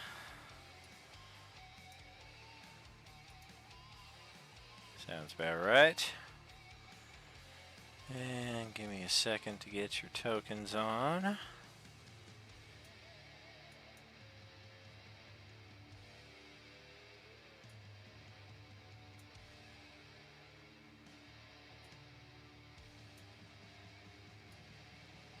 I'm going to give Bardic Inspiration to Sir Reginald as we start out. Okay. And this lasts for an hour, so I'm going to make him invisible. Sounds good. And yeah, you can see from the torchlight inside of the tower, southeast tower that you're approaching from, and the occasional shadows touching on that light on the walls, there's definitely somebody up in there. You can definitely see him on the map too. Of course, he's about 30 feet up, but somebody's up there.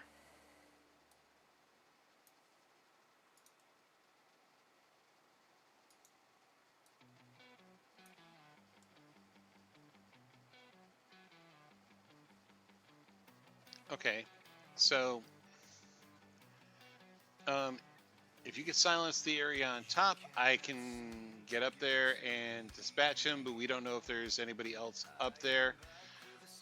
And even if they won't be able to sound the horn because there's an area of silence. Well, that just only takes care of that one horn. There are still 3 other towers and watchers.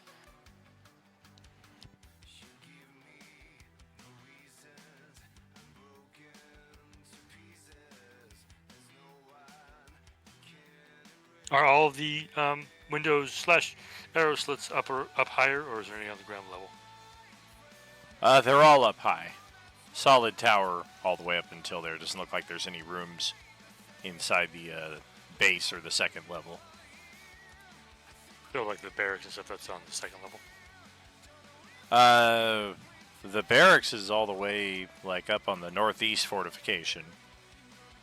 But that's on the second level too. That looks to be level 1, based on the design you guys saw. All right.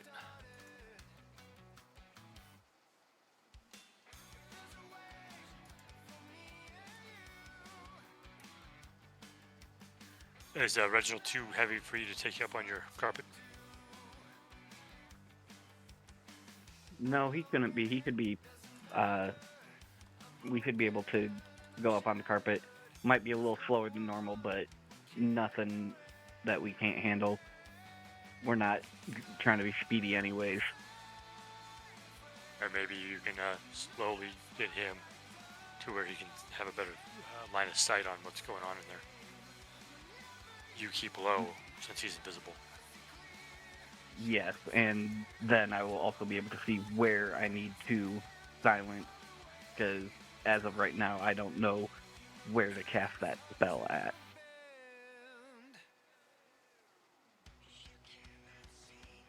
Okay. So I get off my horse and I get onto the carpet.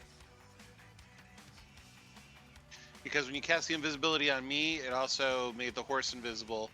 Because any spells cast on me transfers to the horse as well.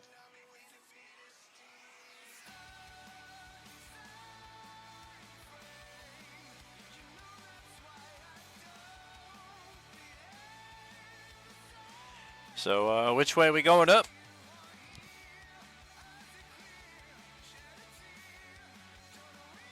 We should probably go towards the south end. Because we know this guy's already looking east.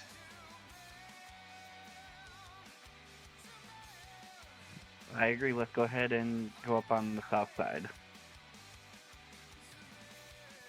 All right, go ahead, roll it up. Or move it out. Give me a brief moment here. Now that you've got a bit more line of sight of the south fortifications.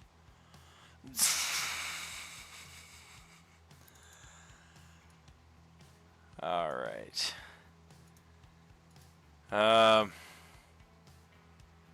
So Dawn's invisible, right? Correct. Yeah, everybody, including Don, who is invisible, has passed without trace as well. Correct, until he gets more than 30 feet away from you. Yeah.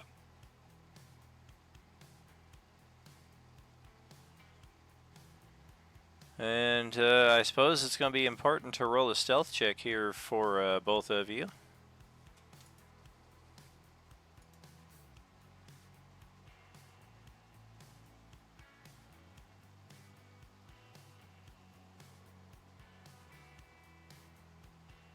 Oh, man. You just need them to. What's that? You just need them. Correct. Yeah, they're kind of passing inside of my line of sight here a bit more than you guys are.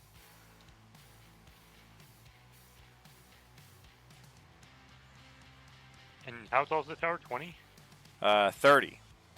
The walls are 20, the towers are 30. Okay, so at the top, they'll be outside of my thing, but as they're going up, they're still in it. Correct.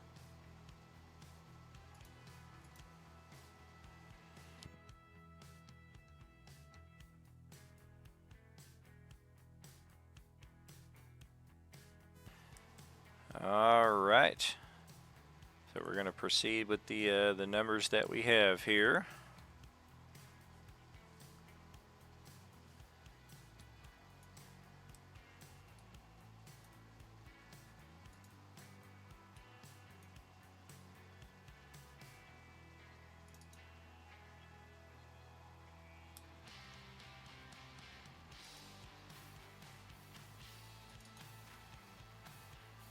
So no sooner do the two of you pass on the carpet right in front, not necessarily right at the 30-foot mark, but just kind of taking a peek inside the tower, taking a peek at the top of the wall, trying to figure out where you guys are going to sit down. Mr. fucking Eagle Eyes here, natural 20 on his perception check. Even with a plus 10. 18, he got a natural 20 plus his modifiers. So while he does not see Reginald, and I was joking about the horse getting on the carpet. The horse is not on the carpet, right? Correct. He's at the ground floor. Right, because you had talked about how the horse is also invisible as well, and I was like, wait, did he also bring the horse on the carpet? That's kind of weird. No, but the horse is invisible underneath Sure, the wall. So sure. that, can't be seen. So he does not see the invisible Sir Reginald, but he catches a brief enough glimpse of Doc, and his instincts kick in, and he tosses a javelin through the porthole there, and hits a 20 armor class for 8 piercing and 3 fire. And immediately shouts to the guy behind him, "Sound the alarm! Intruders!"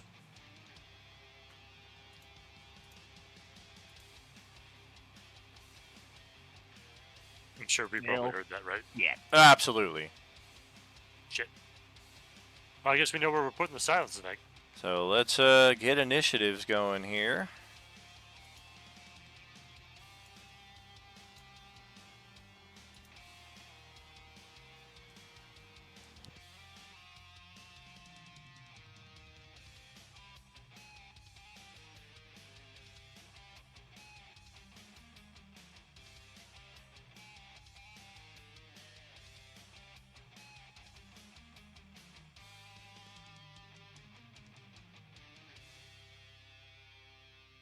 Wow, look at that. The fucking soldiers got a 20, dirty 20 on their initiative.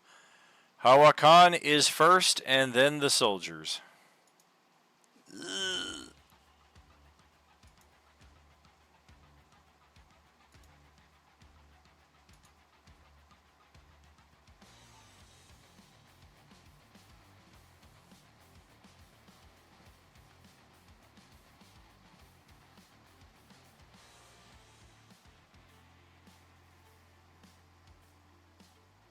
And how? So what's the distance from me at this point? To the dude that tossed the javelin? To the guys that are at the top there. They're like 25 feet high. Just kind of hard to see them from right there at the base, just the same as it would be for them, because they can't even really stick their heads out through those holes. Right, but can I see either of them? Not from where you're at. You definitely caught a glimpse of movement as the javelin came tossing out there, but not even so much the hand that threw it.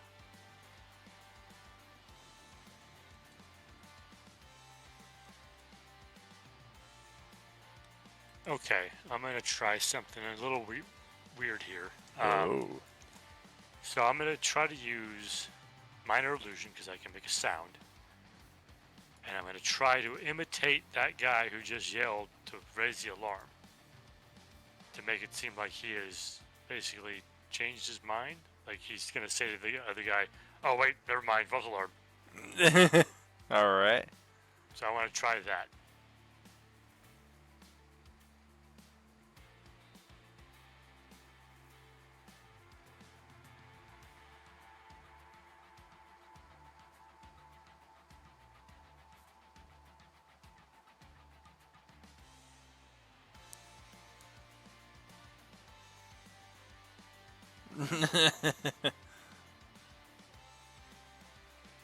All right.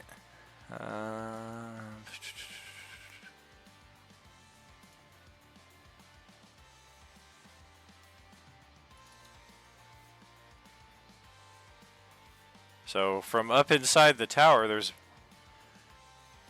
as Justin described it, the countermanding of the orders. A split second later, a "What? Are you sure?" followed by "That's not me, idiot!" As long as the wait is long enough, it's all that matters. Let's see here. All right.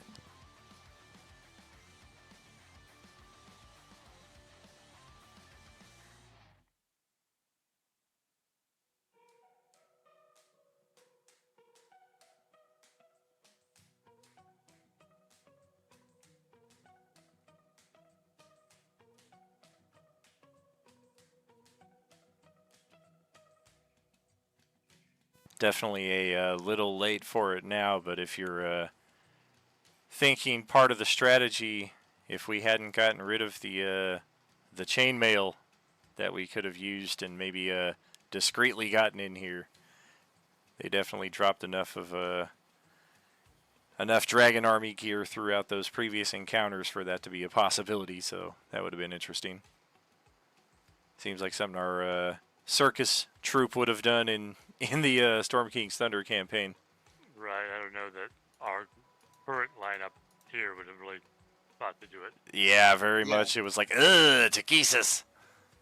Plus, disguising myself and wearing that stuff? No. Sure, no, sure. No. Yeah, that would Okay. go very against my. Nice. Alright, what happens if we do this? Alright.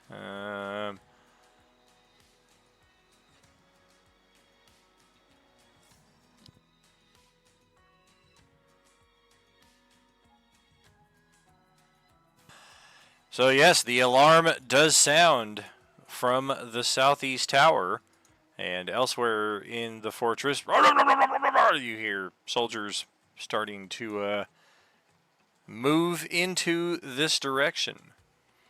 Well, fuck me, I guess. And Kadar will be next.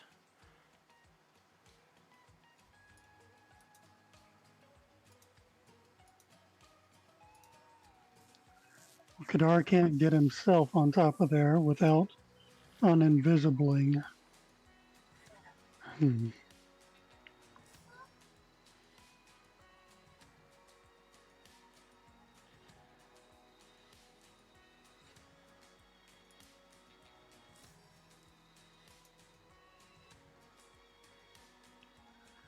Right now, I'm going to hold my action to cast Featherfall if my buddies get knocked down.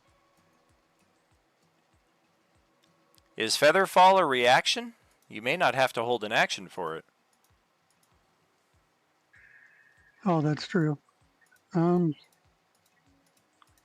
If somebody comes within view, then if somebody comes within view, I'll hold a chill touch.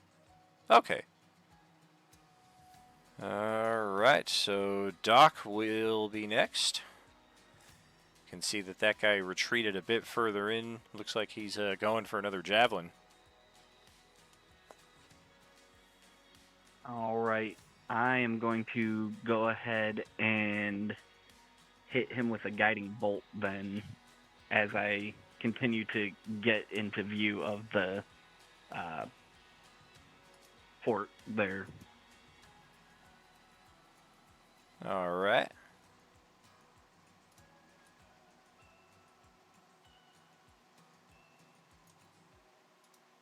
Well, even with his cover bonus there, that will land and shred through him nicely. Can't really see his HP bar from there, but good chunk of damage.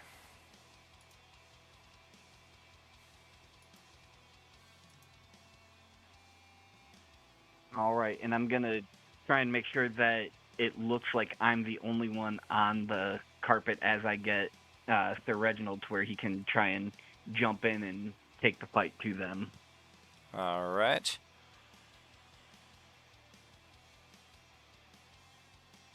And Reginald, your turn. Okay, so they're on the roof of the tower where the slits are and everything. No. Since we're up in the... No? No, it's a solid room. There are doors that lead into the room. All right. I'm going to use Misty Step Okay. to step into there. All right. And I'm going to attack him with my halberd. All right. He's just getting his hands on a javelin. How the hell did you get... no! Ha! You missed me! Gets his shield up just in time. Damn! Really? God damn it. You Well, do the third have attack was inspiration. an accident. D8. Oh, yeah. All right. I'm going to go on the first one. Roll 1d8.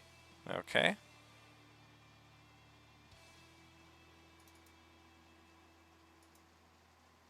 That will do, donkey. That will do. Still has just a bit of health left, but he almost instantly falls to a knee. Oh, God, why? Then I'm going to use the... Oh, wait. I used my bonus action to Misty Step. So... actually, I would be...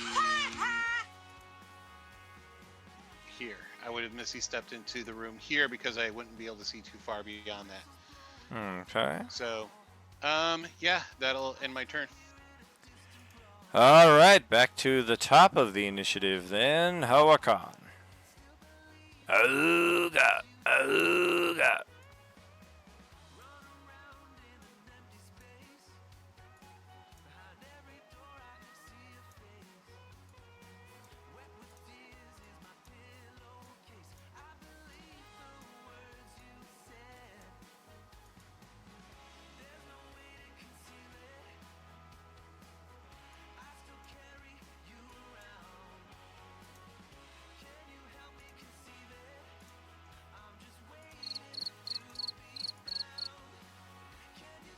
Will the 16 have hit on that first one? 16 would, yes. What if I had advantage because I Misty stepped in invisible? That is correct. Okay, so the first one would hit. The second one, inspired, Okay. would. So that's 17 points. All right.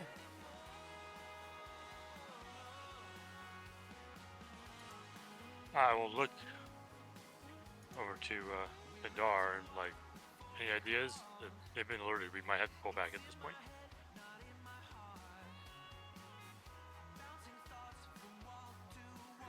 I can lift you up there. I felt my magic fade. Not sure how much good I'll be up there where all the bad guys are. Like I'm saying, the whole fort's been alerted. That's what we were not supposed to do.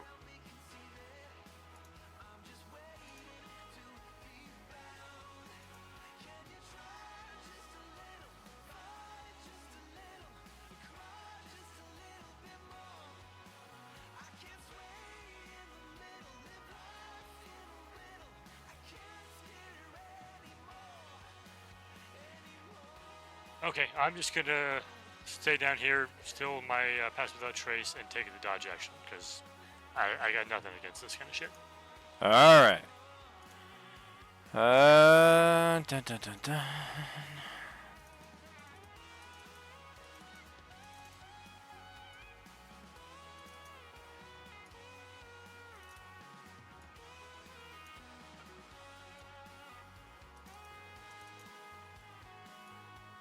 Well, Sir Reginald inside the southeast tower can hear a lot of movement coming up the battlement just outside that northern door. You would guess you do not have long before this door is thrown open, and I don't know, it sounds like there's 100 of them out there. And In 6 seconds? Holy shit, they're fast. I'm sorry, 200 of them. This one right okay. here is going to charge right at you with his javelin. I'm sorry, Alright, hold. longsword. All right.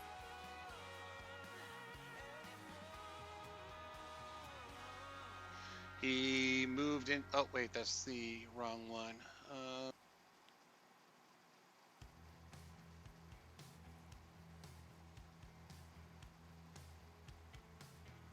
No, it's the very last sentence. Yep, there we go. All right. So,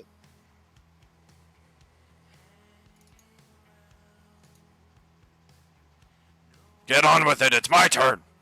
Ah, you missed anyway. motherfucker, what the hell is going on with these dice? Yarg. Oh, a 19 to strike. That'll hit. 5 slashing. I take 2. Second slash. Natural 20. For a total of 12 slashing.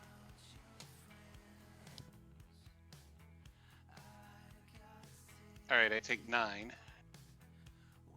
And that's it for the Dragon Soldier. So over to Kadar. All right, Kadar never was a really smart one. He's going to move to where he can see in through that window and then Misty Step up inside.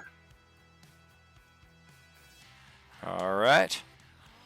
It's almost like you're Misty stepping into midair and then like falling 3 feet down to the ground because you can't quite see the floor, but got just enough of an angle there to where you can see into the room.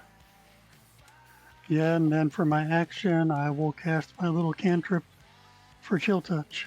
All right. Get your ass in there. Want to see what square you go into.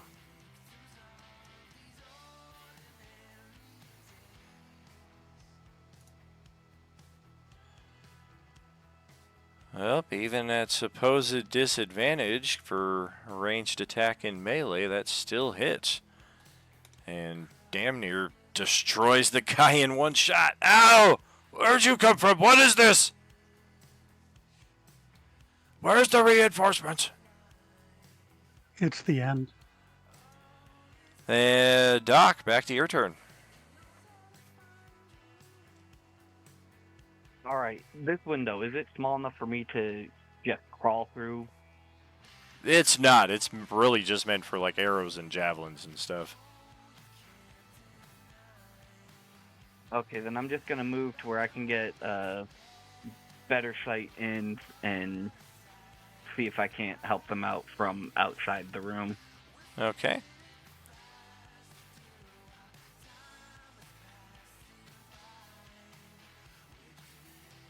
You're looking at it from either of the southern directions. The guy's got a little bit of cover from your allies. A little bit more cover than he had before, I should say.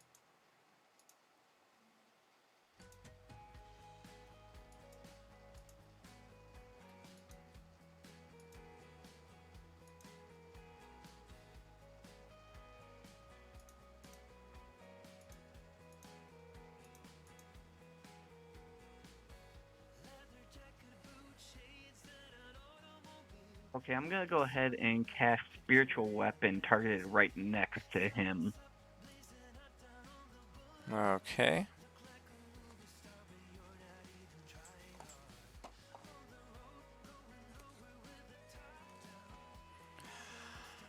I need to grab a token for that.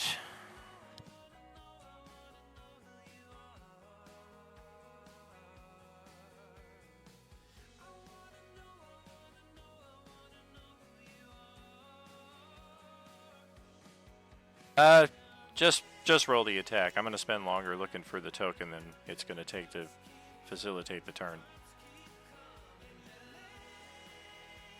And it's just like I thought. That'll hit, that'll kill.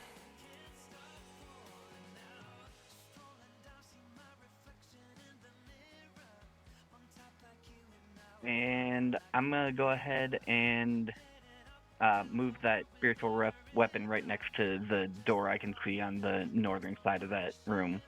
Okay.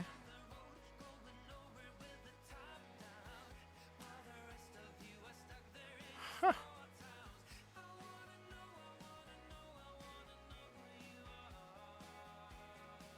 Well, now this is just perplexing. I have a pack called Casting Tokens that I've been using for almost a decade. And the spiritual weapon is in there.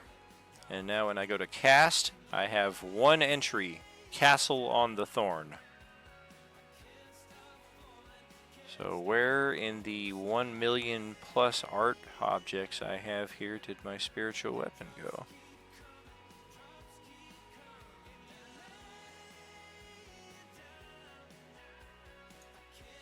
Alright, first random token I get. Congratulations, your sword looks like a fire genasi. And that's how we'll play that. And back over to Don's turn. That means his god's favorite weapon is fire genasi. That's disturbing. I mean, I want to burn the world clean, so...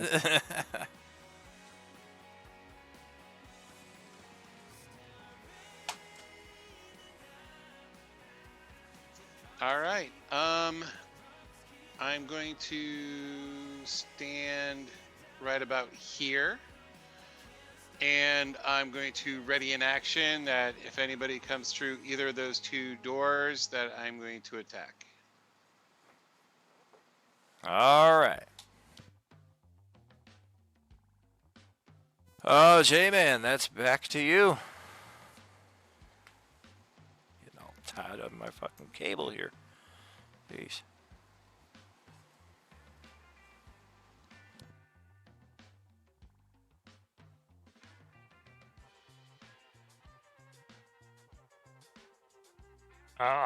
I guess I'll call Doc and be like, well, at least get me up on your carpet so I can do what I can. I can't do anything from down here. And I will ready in action if he does come pick me up and I can see bad guys or something. At that point, I might be able to do something. Okay. All right, so soldiers over there.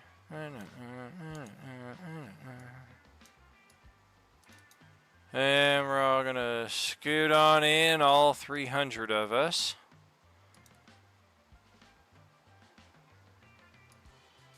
And hell to the yeah, let's dash action, free movement to interaction to open the door. Who goes there? And yeah, wouldn't you know it, there's 8 of them. So we'll step up in your grill. I will take my attack. Attack.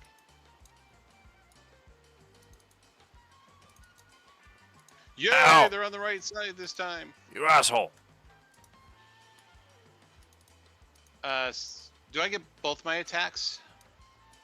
Ready to action is just 1. Okay, as the second one comes in, I'm taking my reaction to strike him. A ready is a reaction. Oh, I thought it was... Okay. Yeah, you're using a mind. reaction to use part of your action that you would have on your turn. One of them kind of passes uneasily through the ghostly fire genasi thing and kind of waves his hand at it. He's like, alright, it's fine. But none of them can get an attack. They just all move, dash, and that's what they got. And then it's Kadar's turn.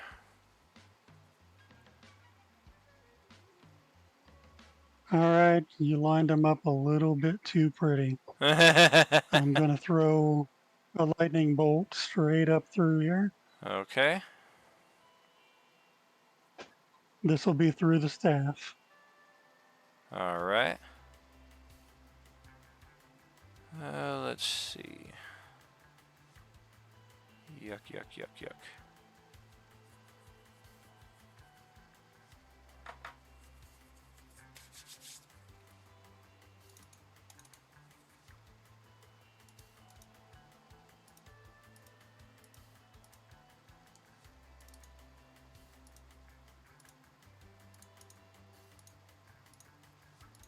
And just like that, 80% of the force is dead. Zot.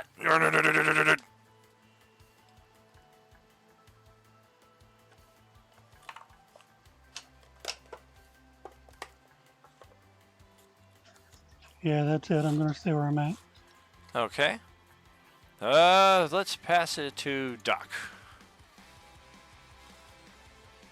All right, so I've got gonna go ahead and hit the one to the right of my weapon, or actually no, the one that's right on Sir Reginald. I'll attack him with my spiritual weapon.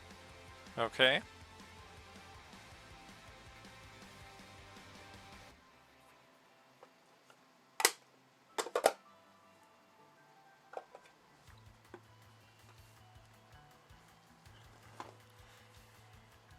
That will connect, and got it.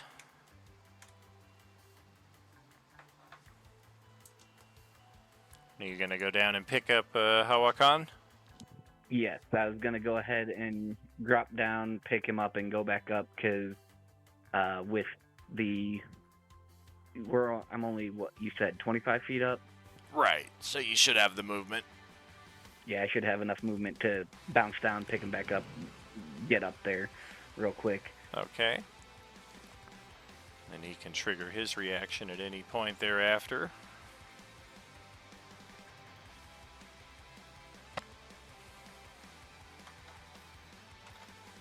Alright then, so I can see in there.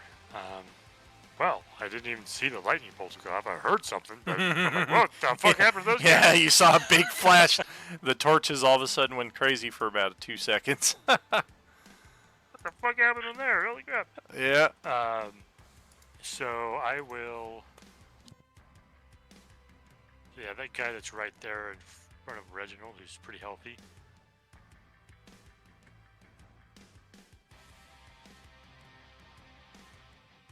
Got it.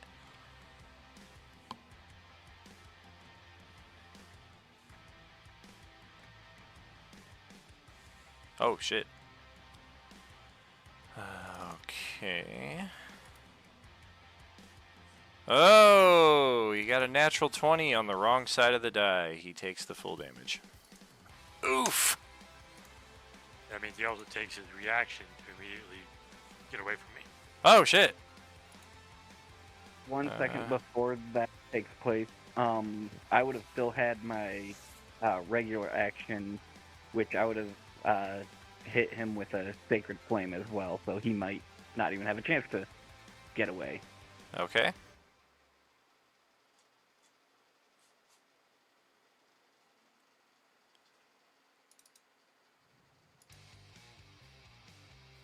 Oh, that is correct. He turns to run away and runs right into a Sacred Flame. Or was it the Fire Genasi weapon? It's hard to tell. It seemed okay when he passed through it the first time, but when he tried to go back through it the second time, it just incinerated him.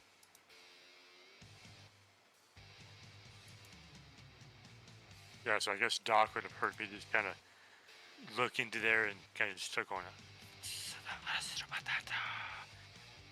I think I just like hold his ears like, off. Oh, these poor guys. They had no idea what they were running into. Reginald, that's your turn then. All right, I'm going to take a 5-foot step back, and I'm going to attack him with my halberd. Alright. Freaking power gamers. Attack, attack. I'm just gonna attack. Ow! Stop! I was joking. Oh, seriously! Alright, well, he's dead. Ow! I'm going to point at the one in the corner, and I'm going to give him a come at me. I will, but my initiative's not next. And that'll end my turn. It's Justin's initiative. Hey, you just went! This isn't fair!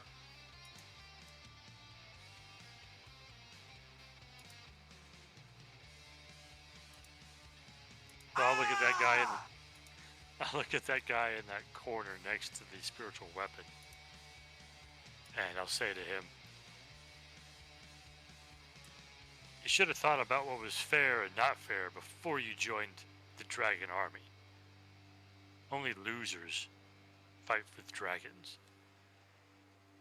He pulls a Senator Kelly and turns into Jello Man and just dives through the...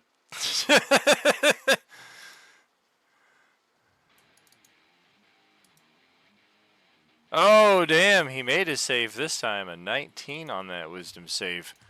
You've enraged him. He's the last one standing. Nothing happens.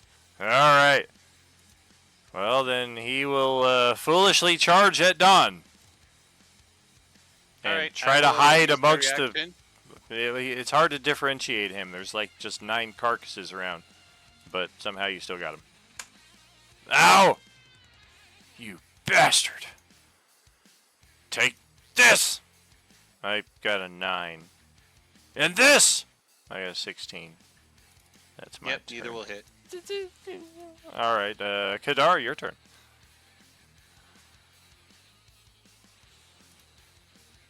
Just going to step back a step in case I miss, and we will chill touch him. Ow! We need the necrotic resistance.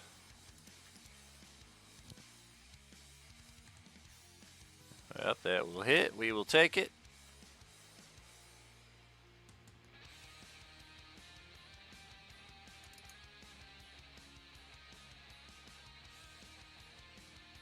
That's it for me. Alright, how about for Don? Or I'm sorry, for Doc.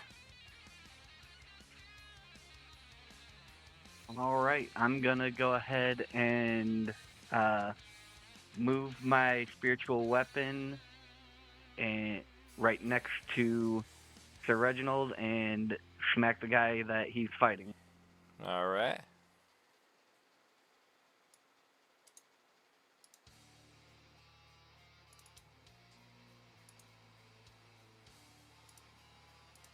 There we go. You should have control over that Fire Genasi token now in case you need to move it again.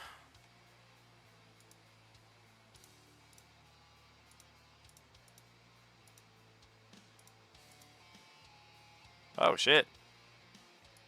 That's no good. Alright, then I'm gonna go ahead and use my regular action to hit him with a. Let's do another Sacred Flame. Oh, made the deck save by 1. I'll not go down so easily. Come in here and fight me.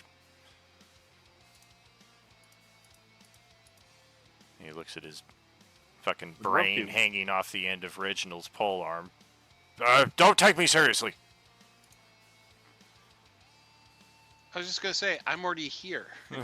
Well, he's shouting at the people outside that are casting spells that he's somehow making his saves against. Come in here and fight me like this guy. Hey, it's your turn. Okay. Halberd time. You just gonna miss 3 times like you did. Okay, he's dead. Hey, how about that? You killed them all, you think.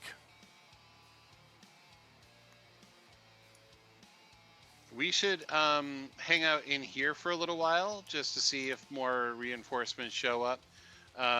You two try to find a way in. I know those slits are really impassable, so yeah, see what you can do to get in here. I can see another soldier in the other southern tower, by the way. Yeah, he's definitely eyeballing you from across the way. What the fuck's going on over there?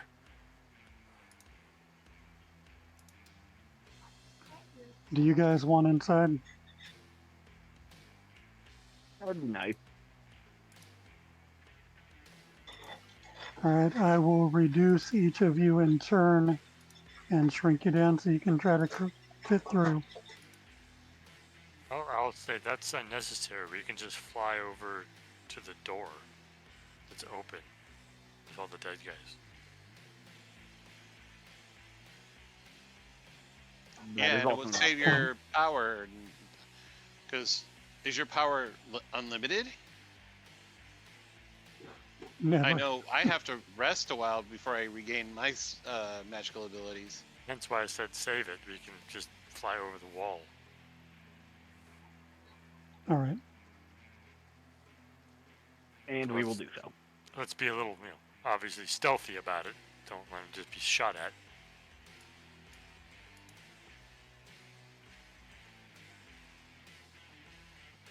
The alarm is still going off, by the way.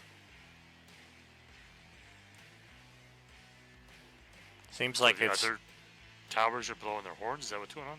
No, this one right here, it seems like it's got like a... kind of like a bagpipe effect. Like it once it's compressed or blown into, like it'll go for like a good 30, 60 seconds. Alright, well, they won't hear us then.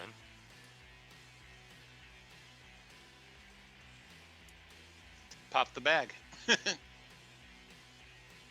Oh. It doesn't matter at this point. Yeah, so we can just fly around to the eastern side, kind of just pop over that wall to get into that door.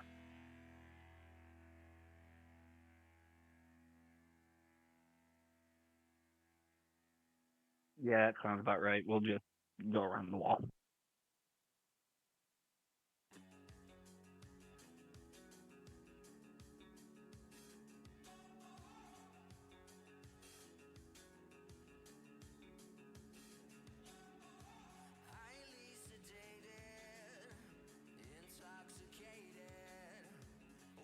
I'm going to pick up a couple of these javelins. What were they lighting them on fire with?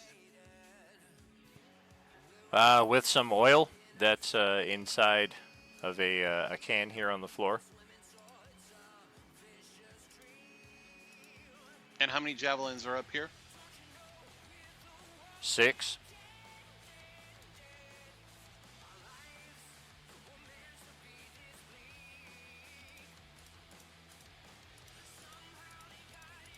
All right, I'm going to take 3.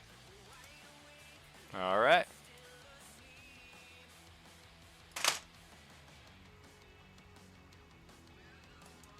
Can I go ahead and take a look and see if there's a way to deactivate that alarm?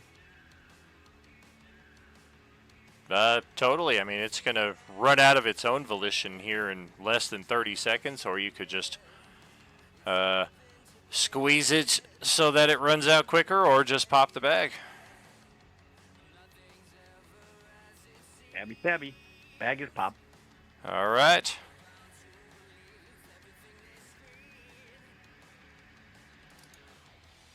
There are definitely still guards in at least the other southern tower. I would have to assume in the northwest tower as well. I believe these all came from the barracks area. What if, and I look around it, can you disguise yourselves as them and take me prisoner? I look down at all the lightning bolted corpses. And, also lightning bolted equipment. No, I don't think so. Well, no, there's four of them that are dead from non-lightning bolt. Oh yeah, just hacked You were apart burned to a crisp. by a halberd. It could have been done nicely.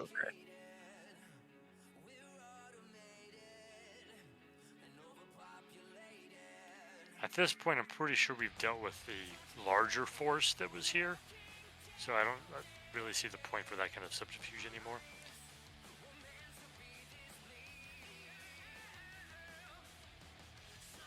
And besides, I'd rather go and just slaughter them anyway. I got a 16 to hit Doc with a crossbow bolt. Ow. I'm gonna jump further into this room then. 7 piercing and 1 fire.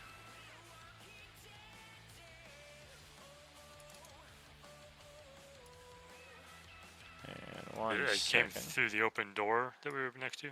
Correct. Just gonna scoot these bodies outside. It's getting a little crowded in here.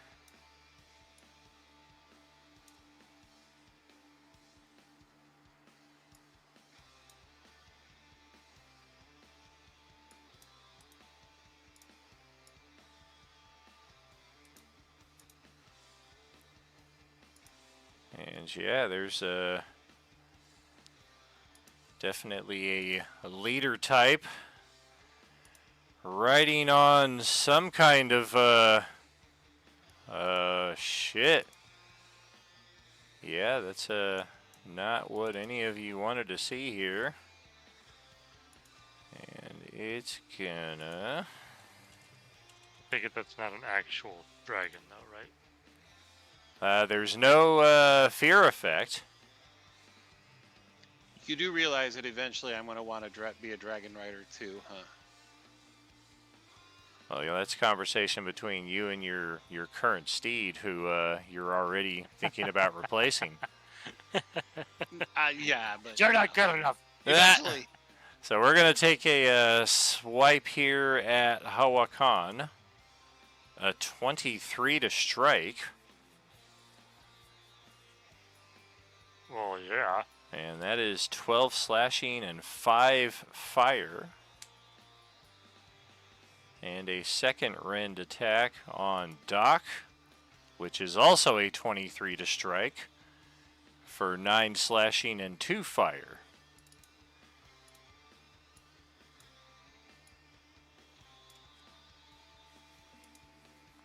And just as quickly as they swooped in, took a shot with a crossbow, and with the dragon creature, these guys just take off flying.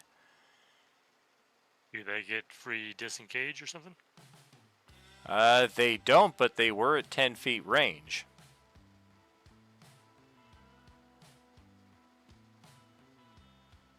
Would my Warcaster ability still allow me to take the opportunity attack on them? Does that only work for touch spells, though?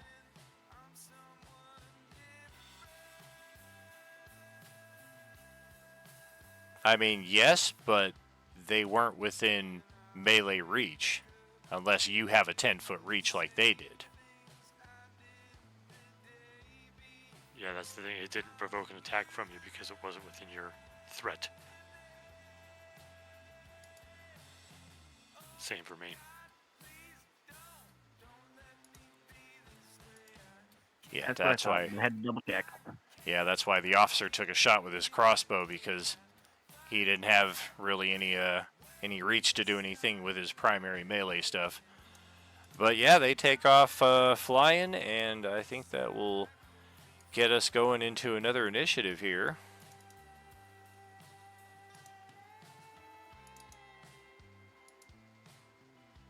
Oh, natural 20 on initiative.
Oof. Got a lot of motherfuckers to roll initiative for now. Alright, I think that's all of them.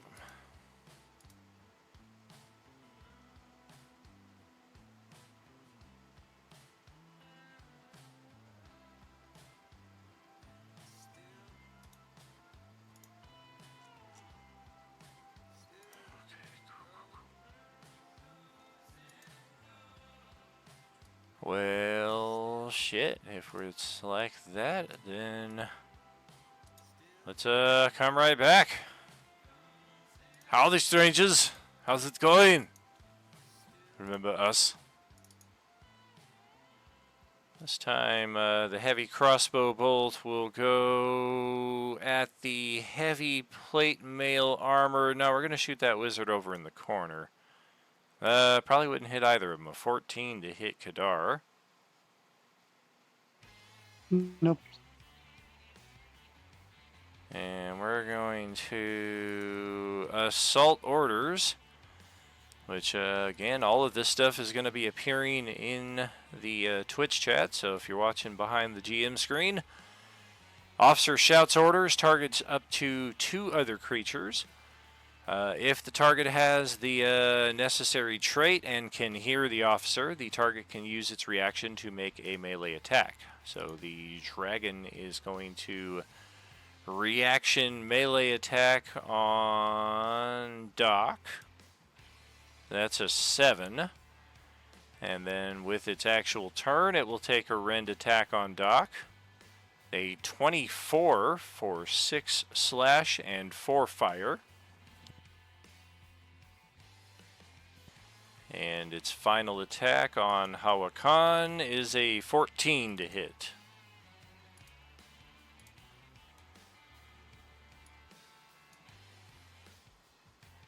You said 14? 14. Alright, I'm going to have to use cutting words or that will hit because I have a 14 armor class. Alright. Yeah, and it looks like it would drop you exactly to 0 because it's 14 damage also.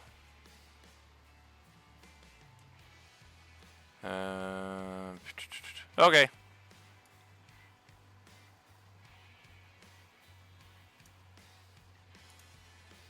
And we will go flying off again with the remainder of our movement and pass it over to Doc's turn. All right. With Halakan looking pretty beat up, I'm gonna go ahead and cast Healing Word on him, but I'm gonna upcast it 3rd level.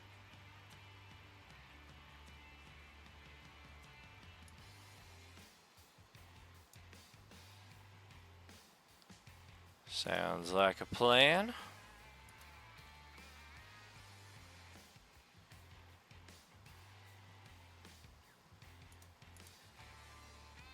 Then, because of my new trait, I actually get healed as well for, I believe it's 6, but let me double check that. All right.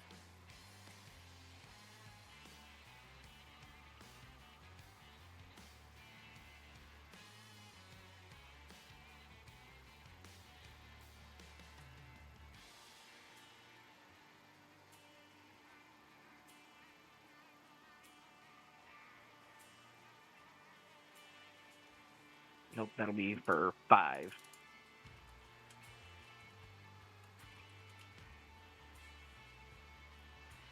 Not too bad.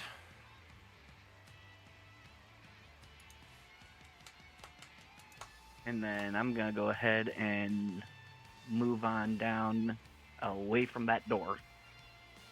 All right. Shut the door.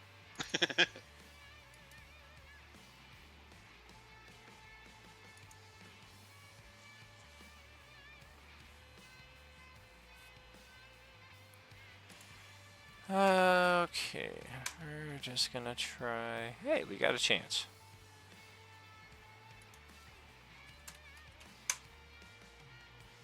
Well, that sucks.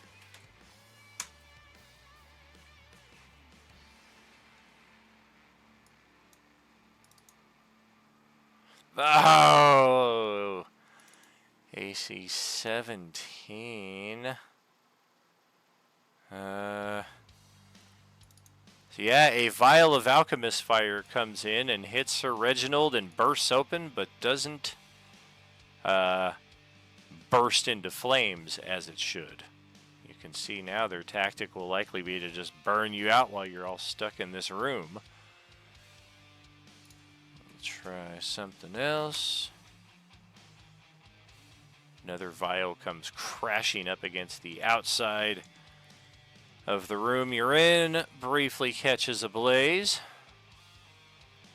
Some idiot takes a shot with an arrow, and just in case one of you was frightened by all that and decided to run out here, he would add a perfect opportunity shot on you.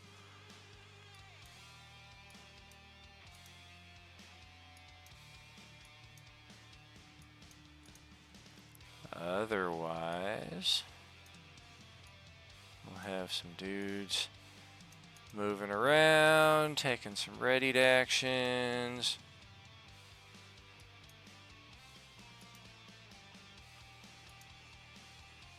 And that'll pass it to J-Man's turn.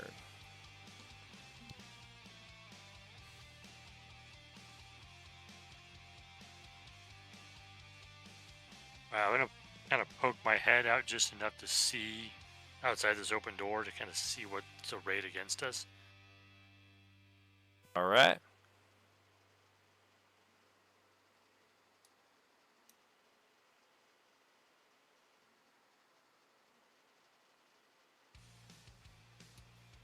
Yeah, not a whole lot to see.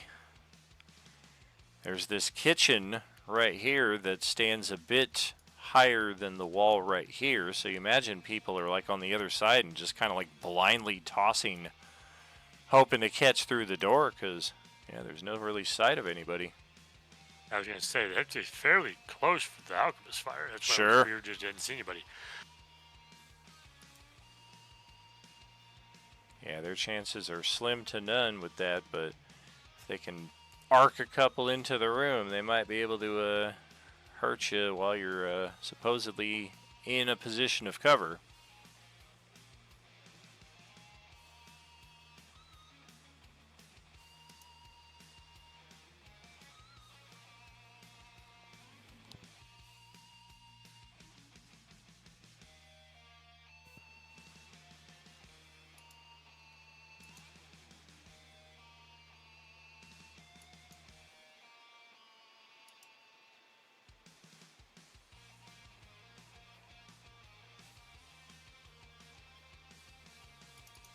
Okay, what I'm going to do is I'm going to do another minor illusion. This time it's going to look like me basically running out the door like maybe going about 15 feet down the wall, and then like basically leaping over to the outside. So they like see me like run down and jump out, type of thing, as a minor illusion. Okay. I have to use this, but they're longbows actually. Yeah, there's a couple instant arrow shots right across the way. Some dudes are definitely waiting for that, but they are way too far away to be able to discern the falsity of it.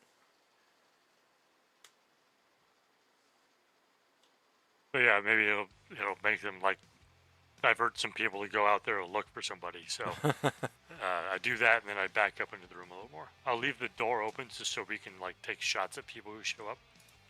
All right. Don, your turn. All right, so we need to assess the situation. Is this our door right here? It is. I'm going to open this door. All right. Hey, what's up? Howdy, stranger. You found me. 5, 10, 15, 20. And I'm leaping onto the back of this thing. Why do you assume I'm lower in elevation than you? Because there's no wings on it with an elevation marker. That's totally fair, but let's not assume. Although I love how he's like, I'm gonna assess the situation. I'm gonna jump on it. Okay, I guess we've assessed so far.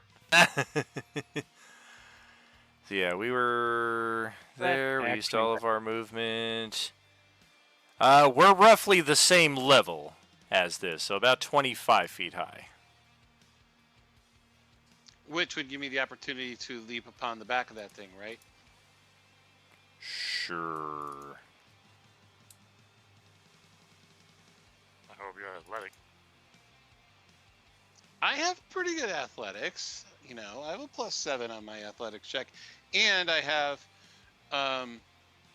you know, horsemanship and such from my squire ability and stuff like that.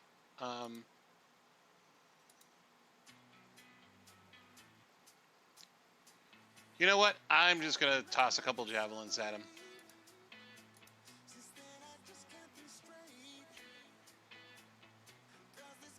Good fucking grief. Those will not connect. I shut the door. You realize you have inspiration, right? Like the card.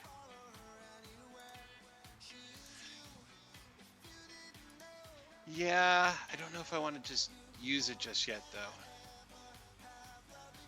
Okay, I'm just making sure you remember you have that.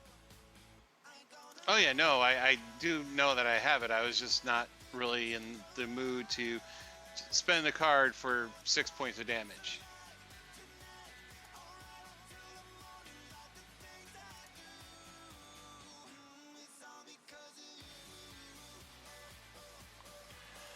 Well, that will pass it to Kadar's turn then.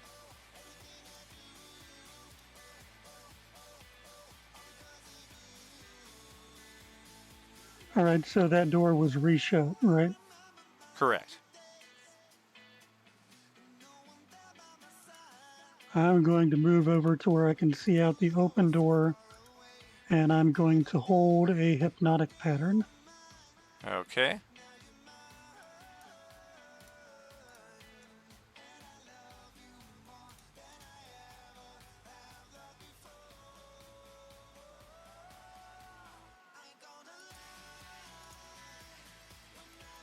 And from out in the courtyard, you all hear a booming voice.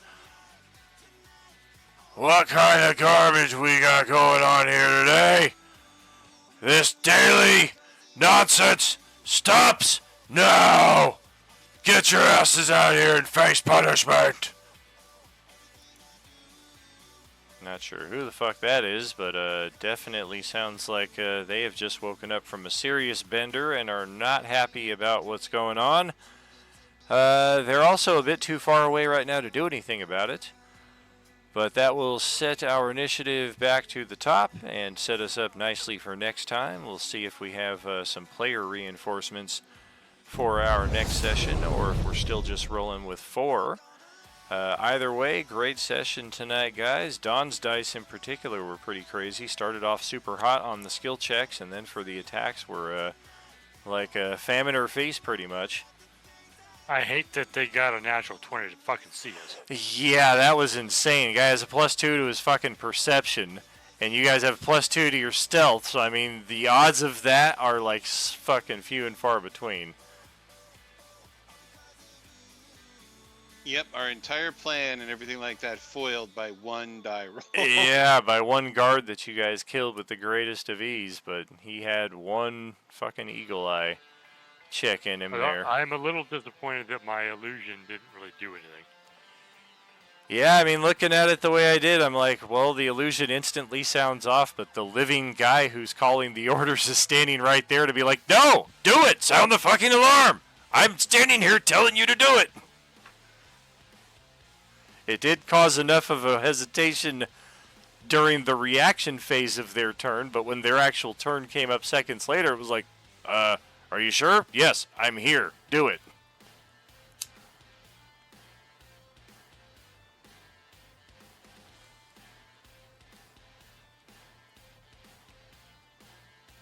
How about you, Ken? How about you, Johnny? It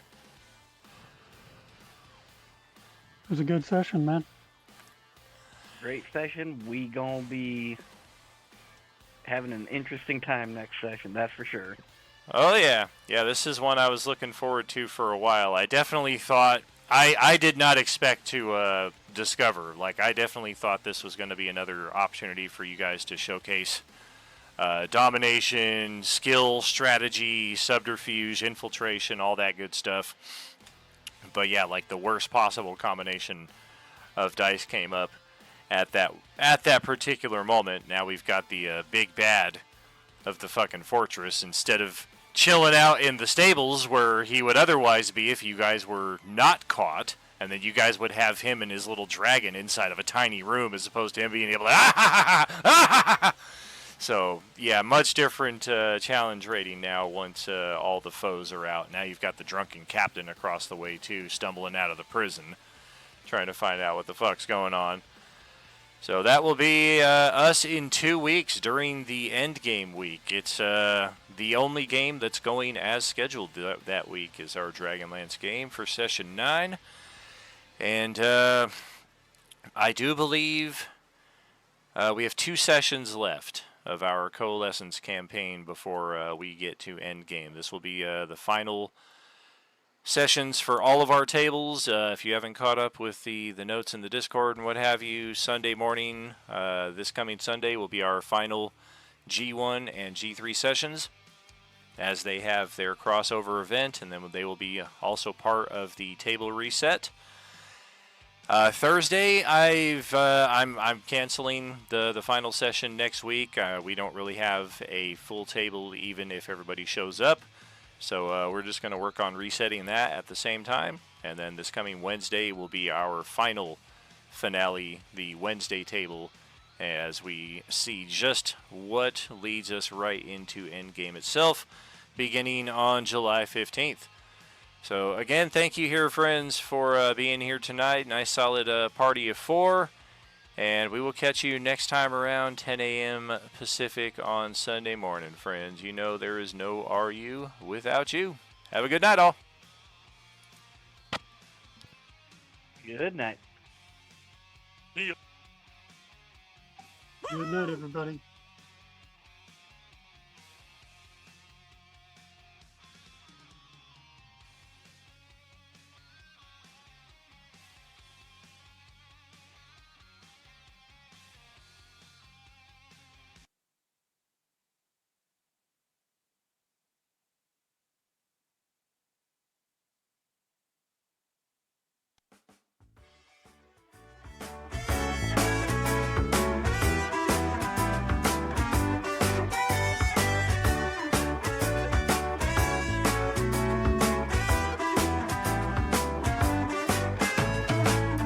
We've been sliding since I don't remember when.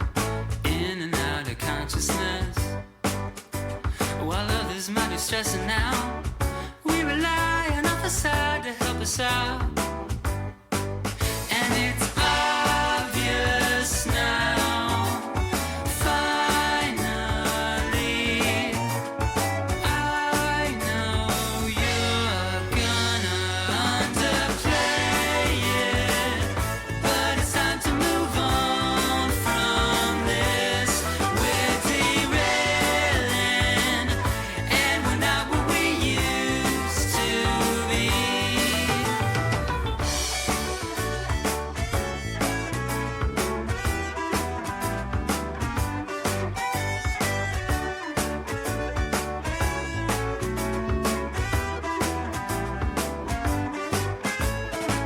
So life is different than we imagined it would be. We're not the first, we're not the last. While others may be restless too, we were always far ahead, me and you.